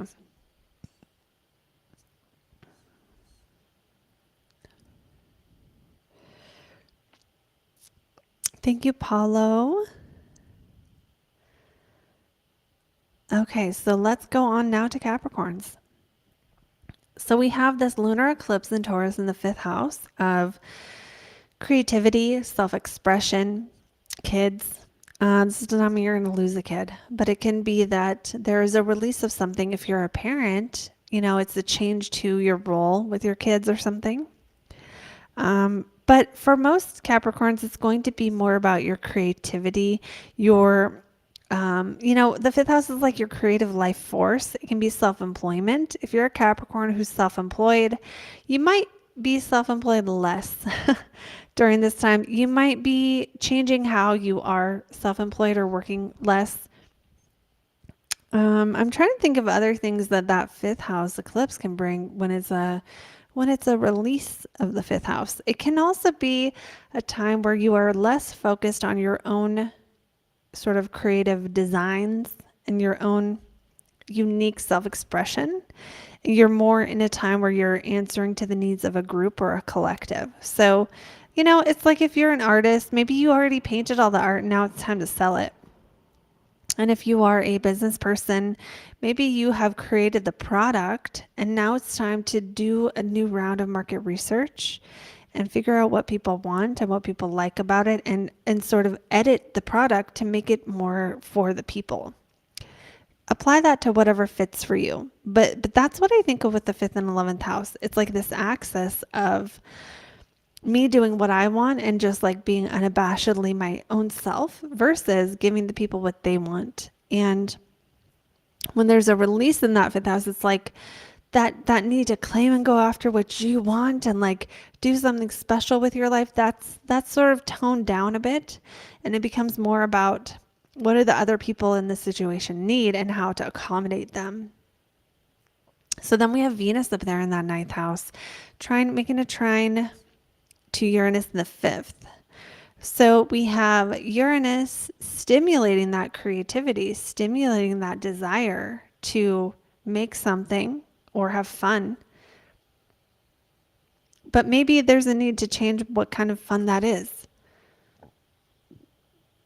Maybe some of you Capricorns are kind of maturing a little right now, where it's like the old ways of having fun aren't as fun anymore and you need new ways. It's like when staying out till 3 a.m. is no longer as exciting, or even if you have a bad habit that brings you pleasure. I always talk about eating sugar while I'm drinking sugar. But who knows? Maybe you loved gambling and now you're like, nah, it needs to stop. I need to stop gambling. I need to start doing things that are less risky for fun, or it could go the other way because Uranus is the 2nd ruler. So, during this whole time that Uranus is transiting through Taurus, it's like investing into your own creativity and self-expression. That can be through buying clothes. It can be through purposely putting energy into how you come across. It can be gambling. It can be investing into a business, right? There's all these different ways we can invest into our own self and into our own creative life force energy. And so it's like our creative life force energy gets some kind of boost, and it boosts up to Venus in that 9th. So Venus rules your public image, your career. And Venus also rules for Capricorns your fun, your pleasure. So maybe it's time to do work you really enjoy right now. Maybe it's just this rush of I feel this will be more true for Capricorns who have been trying to do this, right? Capricorns who've been trying to have your own business be off the ground or do something you enjoy with your life, where maybe there's a sudden change to that and suddenly work becomes more meaningful because of something that changes. Maybe you are consciously really drilling down on the stuff you love the most and trying to do more of that and less of the other stuff. I do get a strong feeling though this has to do with making your work more accessible to other people, or making your work more let me think. I don't know, getting to the root cause of what you need to do to grow or expand or connect with other people. Now, if this is not about work, It's more about with Mercury in that 11th house, your 6th house ruler, your day-to-day life ruler in the 11th house of friends. You might be doing things that are just relating more to others. You know, this might just be a 6-month cycle where you're out networking, you're out meeting new people, you're out going to more events, you are doing more webinars, you are, you know, doing whatever you do, but in more of a social way. Like even maybe just at your job, you're leading more of the meetings or doing things that connect you more with other people. So it can be simply that. It can be simply that. And it can also be something about your home, talking more about your home, or somehow bringing, maybe possibly some Capricorns are having conversations that make people feel like they're at home, you know, bringing some of that like emotional, I wouldn't call you guys emotionally sensitive, but this is what I'm getting. Some of that emotional sensitivity to the people through something kind of intense. That's one other possibility. But overall for Capricorns, it's releasing something in that 5th house of pleasure and maybe gaining something else in that same house of pleasure, and having that new source of pleasure be something that makes life feel meaningful and possibly have to do with work or career, especially for those who are self-employed. For others, it's almost like it's kind of like a transit to me for you guys, an eclipse for you guys, that it's like both you know, work-life balance. You know, it's like maybe you're working hard and playing hard, or maybe you are focusing on both areas of life at the same time, where you're furthering your career, but you're also trying to honor your soul, and finding both of those areas of life kind of doing different stuff. Because it's like letting go of things that are artificial pleasure for actual true wholeness, right? Because it's like, I don't know, let's say you play video games. And, you know, it's like video games are fine, but like usually after the video game, you're not like, you know, you don't feel more fulfilled. And I say this, I play video games, so I'm not like bashing it.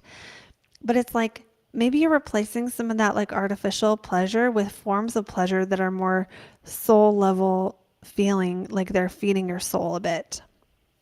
That could be something that Capricorns are going through, where there's this change where it does feel to me like the old ways of getting pleasure aren't working. You know, it's like when you used to drink and you find that drinking just doesn't do it anymore. Or, you know, it's like you can't even enjoy eating the ice cream because you're doing it like 5 times a day. And it's like, this doesn't even feel good. I'm not even like, you don't even like the taste anymore.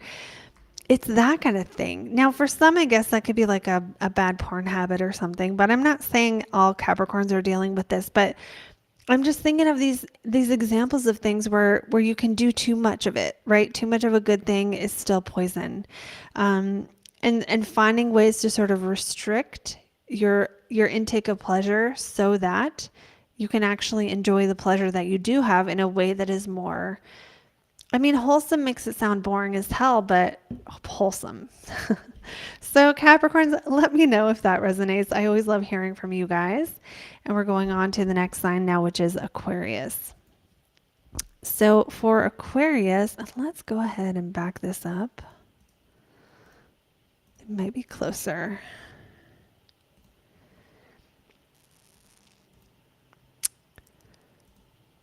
We'll see. It might not be.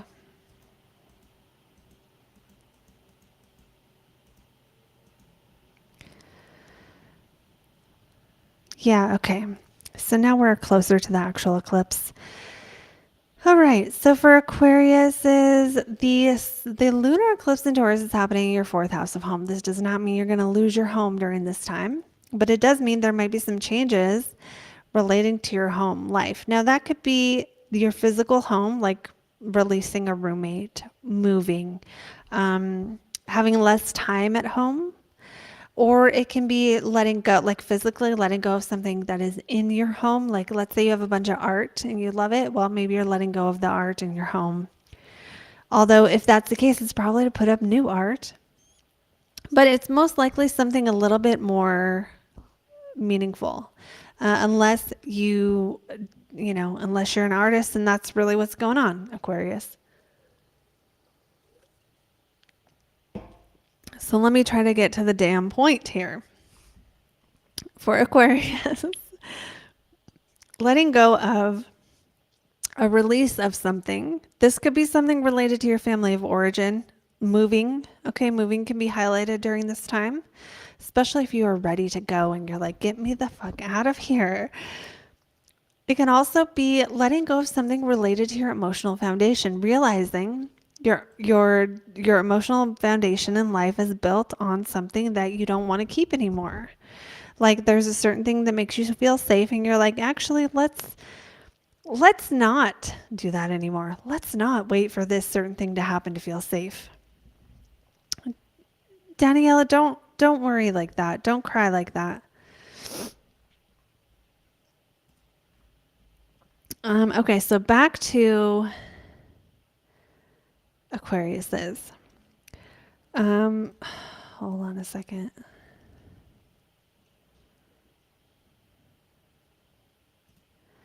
One second.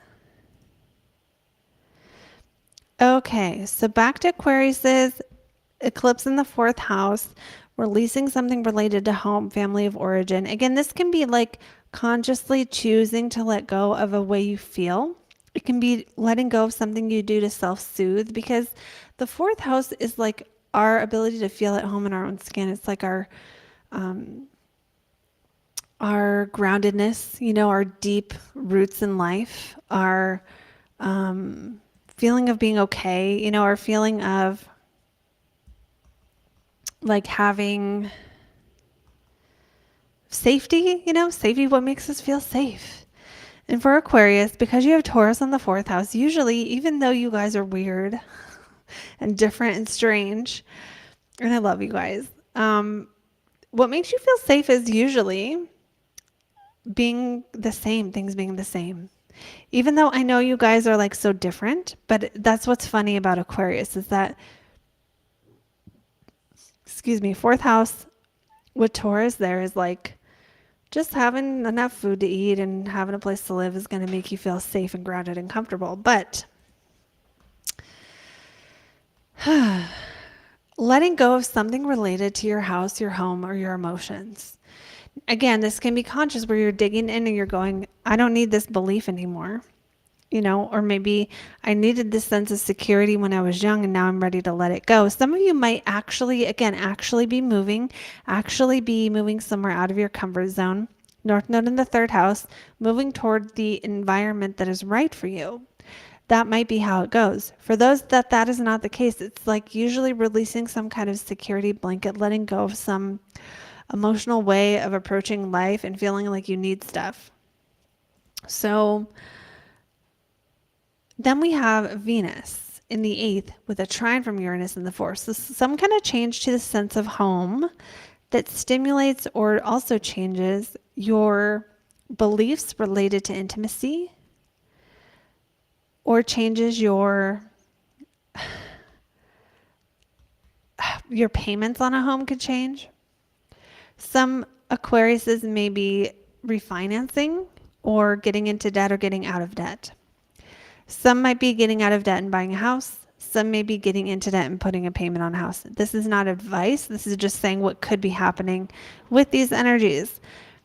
Very, very much changes to home. Now, other changes that can happen to home are like your family of origin. A big change happens to a family member. A change to your own family, like you have a kid, or your kid moves away to college or something big like that.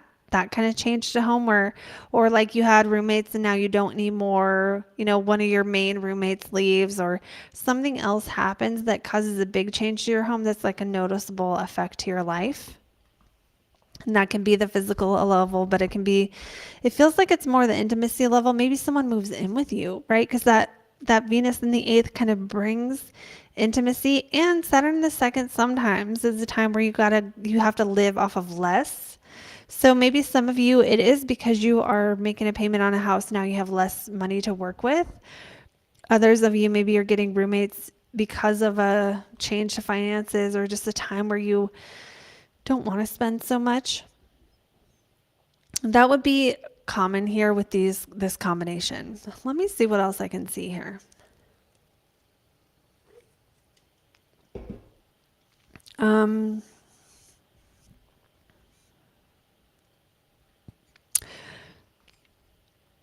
Also Venus is trining you, right? Because your modern ruler is Uranus. So this could be a time of just more love entering your life, especially if you have had a relationship. There might be a time where this gets closer. So it's a possibility that your partner moves in or moves out during this time where there's some change to that intimacy. But it feels like if a partner moves out, it almost feels like so the other one can move in. So some of you Aquariuses, tell me if that's likely. All right. So then we also have Jupiter opposite Mars here. So Jupiter being the ruler of your 11th house of friends, and then Mars being the ruler of your 10th house of career and your 3rd house of siblings and your neighborhood. You know, it makes me feel like you might be hosting like dinner parties or something, like having more people come over to your house with that Jupiter in the 4th, or inviting more people into your world, right? So it might be your metaphorical house, not your actual home, you know, where you're like having people enter your own little world of how you see things in some way. So creating content or having experiences or doing stuff that gives people a chance to get to know who you really are. Again, that could be by coming to your actual house or just creating like events where people can come to and get to know you, or something where you're just bringing that, like inviting people into your private life and allowing more intimacy. This feels kind of positive, where with Venus in the 8th, it can be a lot of things like that you're doing that expand your comfort zone, you know, and like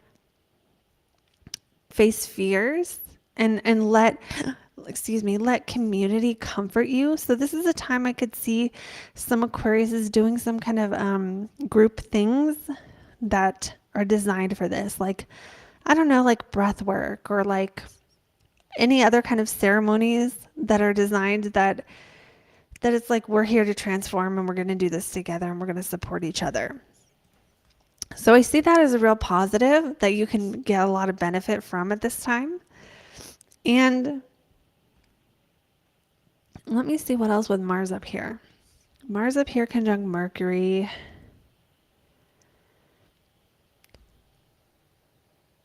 I'm trying not to sneeze.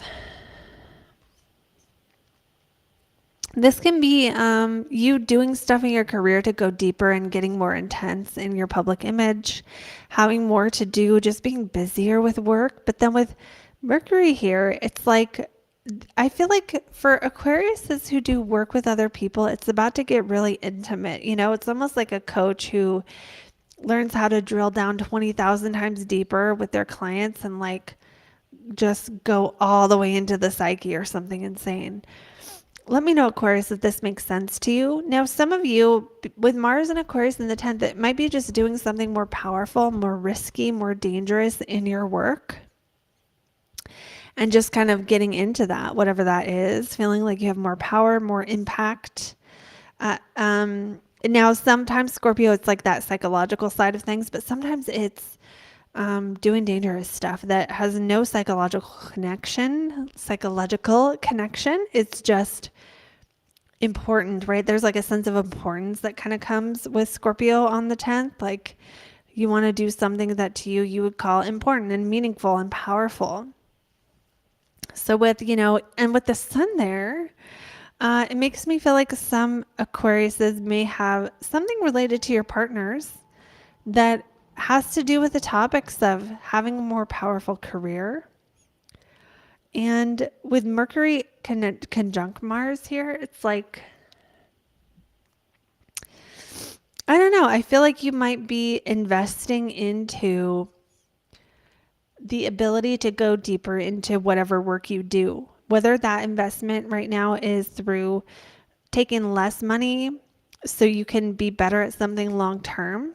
You know, it's like kind of like the whole like working, you know, like the whole like working for an influencer idea where just working for them for free gives you so much value that you could, you know, you could go a lot further in life by making some kind of sacrifice. There's something around that too. I see for Aquariuses where Mars can kind of bring you in touch with your deepest desire in your public image.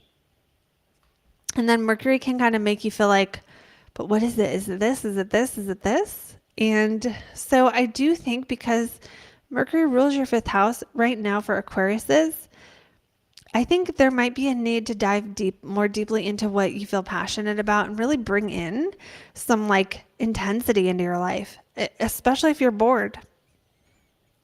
So Aquariuses, if you're bored, if you feel like life has gotten stagnant, this might be a time where you naturally take some risks in your career, or you naturally start focusing on things that kind of make you feel more alive. Mars in Scorpio has this energy, this like visceral sort of animalistic, intense, physical energy that is felt. You know, it is felt. Scorpio energy is felt. It is like Mars in Scorpio is so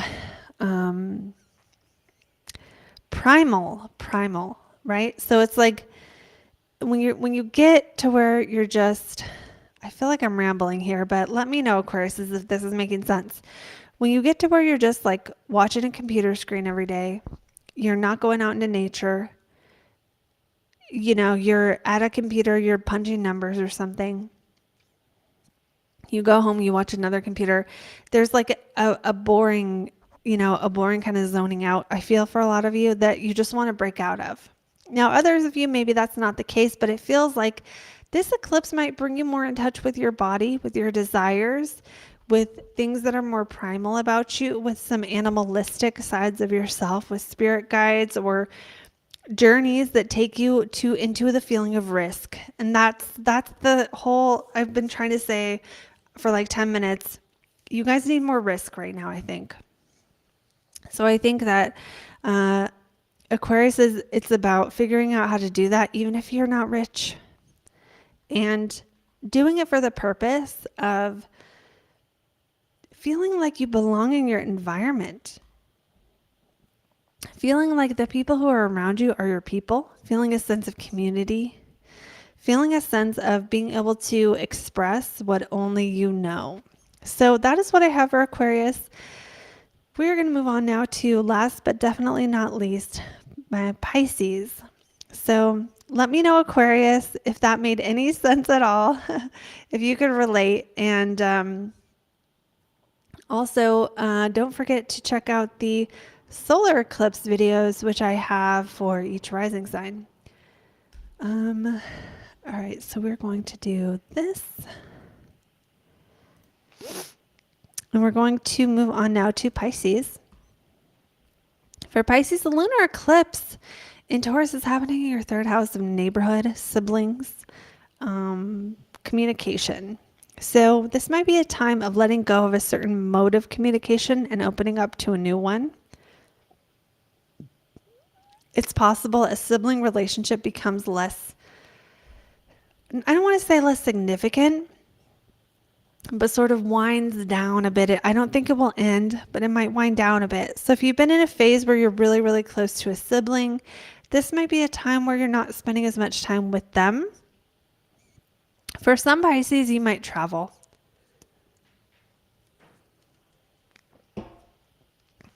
And it's almost like some Pisces might travel for work during this time because it's letting go of things in your neighborhood, opening up to things far away, and for the purpose, with the North Node in the second, of having the financial security that you want to have. So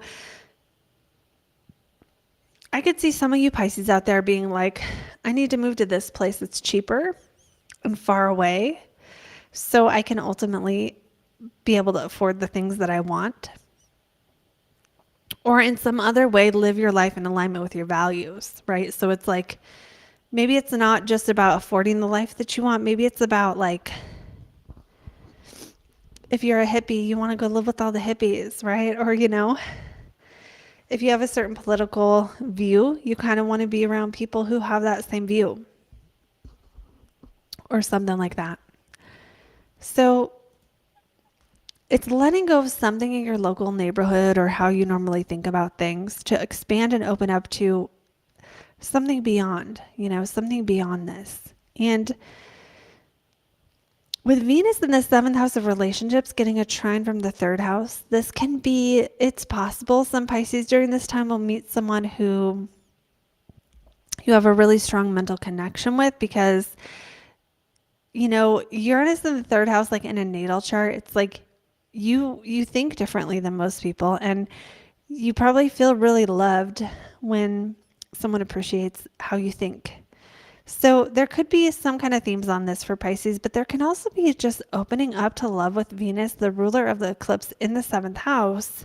There can be something about possibly moving with a partner or moving for love, moving to get closer to the kind of people you want to date. Or if you are dating someone, moving to literally be closer to the person you're dating.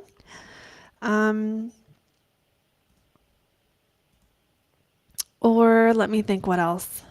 Venus ruling Venus is also money, right? So a change to something about your day-to-day environment or the amount of communication you have every day that makes money. Now, this could be something where your communication is stimulated, like you suddenly are on a bunch more calls than you normally make, and you're just busier. You're getting conversations happening more, busy with communicating, with clients or for work, and that brings more money. It just brings more to your financial life, and that feels meaningful. It does feel like your finances can be stimulated because of that Uranus trining Venus, and also Mercury conjunct Mars, right? Mars being your money planet. But to me, this feels more like, I don't know if it's like you just make a shitload more money, or it's more like during this time you're busier to make money, if that makes sense. Like, especially with Saturn in the 1st, maybe it's just you're doing more, you make the same amount of money, but it's like it's in a more busier way. And maybe it's a more fun way with Mercury, with Mars in the 9th house. Maybe it's in a way where you get to more deeper, like a deeper root cause of something, or you get to research more, you get to do something more dangerous or more powerful in that 9th house. Maybe you get to speak another language and you're going more in depth into it, and it's like you're having more conversations, or you get to teach people about the universe, or you get to research a lot more. And it's interesting because 3rd house is like when we go back and forth from day to day, and the 9th house is more like an in-depth thing, and it relates to studying. So I can almost see some Pisces out there letting go of something like that didn't let you go deep enough, either with people or in the work that you're doing, and going towards something where you get to research deeper, you get to have deeper conversations with people, or you get to like, oh, what else? It's like instead of, and let me give some examples so this makes sense. Like instead of doing a social media post every day, now you get to write a book. Or instead of talking to people, I always think of my own self, talking to people about the weather, now you get to talk to people about the nature of their souls. Or, instead of having 20 conversations with strangers about 5 little things, you have one conversation with one person about 5 big things, and you get to really get to the root cause of all those things. So apply that to whatever kind of work you do, however that fits into your life, where there's this shift. There's this shift for Pisces from conversations that are quick and temporary and not very deep, and maybe where you like cover a bunch of topics at once. I think of this like as an astrologer, right? I think of like, instead of doing an astrology reading where you're going over every placement in the chart, this would be switching and going, okay, I'm only going to talk about your career and we're only going to go deep into that. Or I'm only going to talk about your Mercury and we're going to just spend 3 hours talking about your Mercury or something like that, where it's like you're flipping the approach. Now, this could show up in your life where you're doing more long distance travel instead of short. It could be other things. So just try to apply that however it fits. So then we have Jupiter opposite Mars, right? So Jupiter ruling your 10th house of career opposite Mars, which rules your 9th house of the meaning of life. And it also rules your money house. So money house opposite, this isn't so bad. Okay, it's not as bad as you might think. It does feel like there's serious opportunity for Pisces to make money here, actually. But it feels like it's going to take a lot. It's almost like you can make some money in your local environment, but for the other money, you got to go overseas. Or like, you know, you're doing some things from your neighborhood Starbucks on your computer, but then for other things, you have to drive 3 towns over and do a presentation or something. So again, apply that to however it fits with your life, but it feels like you're stretched. You're stretched between your right now environment and your further away environment in some way. And it doesn't feel bad, but it feels like that's how you're able to make money, is by, also there can be something here about communicating what you know, right? So Pisces might be releasing a certain way of communicating what you know, again, and starting a new way, or focusing less on communicating what you know and focusing more on other activities that are less about the mental construct, that are less about teaching or learning, and more about other ways of bringing value, if that makes sense. So this kind of goes back to like, instead of teaching the theory, so let's say you're a music teacher. Okay, so you're a music teacher, you've been trying to teach music theory and you just can't, it's not working. It's time to let it go. But maybe you end up doing something with that music. Maybe you just start writing more songs. Okay, so the difference between trying to teach the theory of something or try to get into the mental masturbation of a thing, and then just going into the actual experience of being a human being and what it's like to live a life with those values. This is what I see for Pisces right now, where it's less about trying to convey mental information and taking a step away from that, maybe consciously, or maybe because the work that you were doing suddenly changes, you know, maybe changes that are beyond your control here. But for Pisces, it feels like with that North Node in the second, it's and Jupiter in Taurus, it's like a time where just going into doing the thing. Stop talking about the theory of the song and just sing the damn song. This is what I feel. Now apply that metaphor to whatever's going on for you in your work and in your life, where it's like getting out of your head and into your body and your heart, and putting one foot in front of the other and doing the thing instead of talking about what the thing means or mental masturbating about what the thing means. Pisces, let me know if this is making sense to you. Let me see what else I feel for this.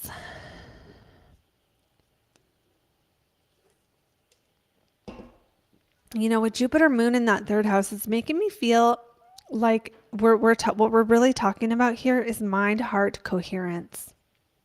Mind-heart coherence, where again, it's all about using what you know in your mind, using the theory that you've learned so far, using all the information, but actually putting it to use in your body, in your mind, in your heart. You know, so it's kind of like someone who's studying manifesting, but they don't have shit, and you're like, really? You're studying manifesting and you're broke, and I was like this before. And it's like, stop studying manifesting and just manifest it. You know what I mean? So this is what I feel for Pisces. This is a time of stepping into your heart and your soul and living a life that is aligned with your values. And I'm not trying to be so mean to you guys.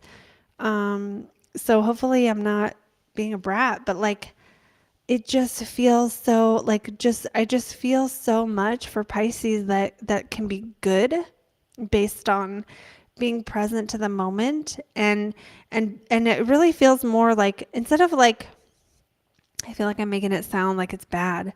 It's not bad. It's actually wonderful, because it's like maybe you've had to learn the theory of the music, and you kind of need to learn the rules of the music so you can do it right? Like you kind of do need to learn the rules if you want to be a master or something. So it does feel like a phase in the life of Pisces where we're not learning the rules anymore. We're making the music, and we're writing the songs, and we are expressing ourselves, and we are letting all the rules that we learned and all the music theory and all the other things that we've sort of got in our head up to this point. But now we're like dancing, now we're singing, now we're letting the music move through us rather than going back to the classroom again. And this might feel uncomfortable for those of you Pisces who have been relying on that mental information, who've been relying upon your mind, who've been in your head more than your heart. But it feels like a really beautiful time of taking everything you know and living in alignment with your values. Especially with that Mars in the 9th, some of you Pisces during this time may have to sort of defend some of your beliefs a little bit. But the best defense for this, I feel, is like, what are you living? What are you actually embodying, and how are you living by what you believe? Because that's the best defense. You don't need to defend your beliefs when you're living them every day and you experience them. So that is what I feel for Pisces for this eclipse. Again, let me know in a comment below if it resonated. You guys can also join Aligned Career Mastery, which is my course I'm running right now on career. We have gone through the sun and the moon. Actually, the sun and some of the moon for career. And we're going to keep going every week with other placements. So we'll be going through the midheaven, the career planets, the 6th house, 2nd house, 10th house, pretty much everything in the chart that relates to career. So you should join that if you want to know what your chart means for you about your ideal career, and how to tell the difference between the points in the chart that are about your own personality and how to use those, how your personality influences your career, versus the points in the chart that are more about your skills, versus the places in the chart where we find meaning and fulfillment. So click the link in the description if you want to join me on that. And if you haven't seen the video for the solar eclipse, which happens on the 14th of October, eclipses come in pairs. So if you haven't seen the video on that solar eclipse, this is a good time to go check that out, to go watch for your sun, moon, and rising. Those ones I made in different videos, so you can see your sun, moon, and rising. You can see all three and see how they relate to what is happening for you for this eclipse cycle. So now it's a good time to kind of look at them both together. And I feel like I was going to say something else and I totally lost it. Thank you to everyone who is new to the channel, everyone who is coming back. Thank you to everyone who you guys leave comments on here. I appreciate you guys so much. And also, readings are only by waitlist at this time. There is a waitlist. You can click the link to find it and to get on it if you want to be one of the first ones notified the next time I open up readings to do. So that is what I have for you guys. And don't forget, this is what I was going to say. Don't forget not to be scared of eclipse season. Okay. And if you are someone who tends to get a little bit scared because of the changes that are coming, I know how that is. I know how you see a big transit and you're like, oh shit. But one of the things you can do if you're worried about this lunar eclipse is think back to what was happening in your life in fall of 2004, because you have been through this before. Think back to what was happening in your life a year ago, because last year, 2022, and fall of 2004 were the last two times we had lunar eclipses in Taurus. And if you made it through whatever life was bringing you then, you will make it through whatever life is bringing you now. So even though eclipses bring change, we are always under the influence of an eclipse. We are always, because eclipses are 6-month cycle. And and they're part of a bigger cycle, which is of the North and South node. So the North and South node are always opposite, and they travel through signs in about 18 months. And during that 18-month cycle, where those nodes are is actually what determines where the eclipses are going to be. The eclipses are always close to the nodes. That's what makes it an eclipse instead of just a regular new moon or full moon. The only thing you can really do with an eclipse is don't manifest on like the day of or the few days before, like consciously. And I could do another video. I have another video on that, why we don't do that. But it's basically because eclipse energy is known as being unpredictable and unstable. And so when you try to infuse your manifesting into that, it tends to be pretty wild. And, you know, not everyone wants a wild, crazy quantum leap. Sometimes we think we do. Sometimes we think we do, but those things can be more destabilizing to us, right? If we got everything we asked for all at once, we'd have to very quickly become the person who can handle that. And sometimes that can be actually hard on our psyche to have such sudden, crazy changes. And there are other times where we won't move our ass unless the chair is ripped out from under us. And I say that from experience.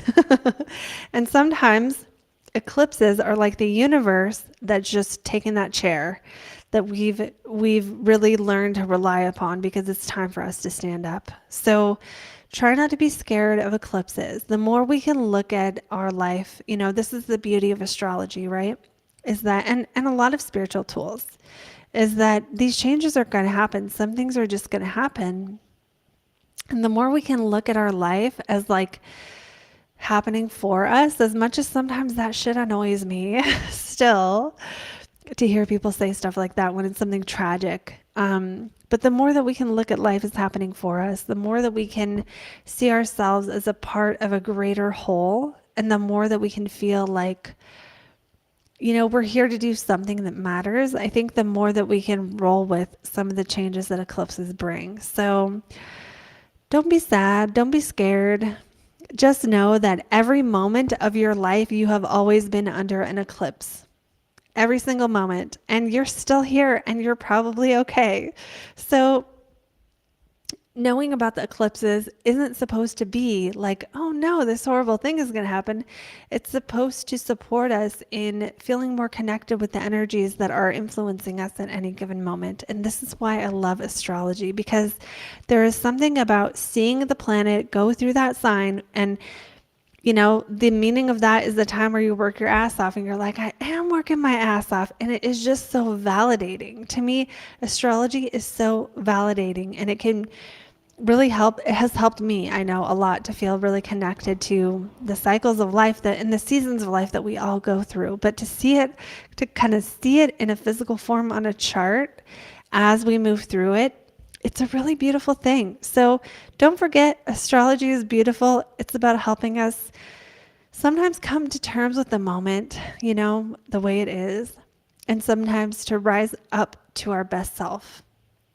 And, you know, that's what we're really trying to do. That's what I'm trying to do with my channel, is help you come to terms with the things that are otherwise hard to come to terms with. And sometimes just seeing that tragic moment on the chart can somehow give us a little bit more closure, that even if it totally sucked, that it was part of some kind of design in some way.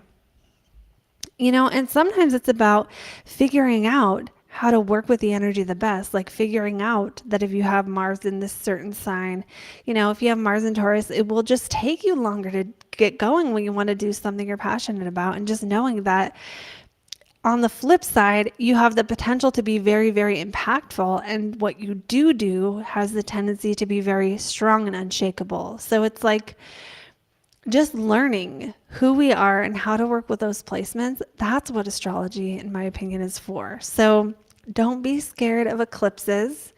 You have always been under an influence of an eclipse every second of your life, and you always will be. And those changes, those big, huge, crazy changes, they don't really come that many times throughout life. And we carry on and we find the tools to carry on. So that is what I have for you guys today. And don't forget to watch the solar eclipse in Libra video and come join me in Aligned Career Mastery if you want to know more about what your chart means for you about career. Bye guys.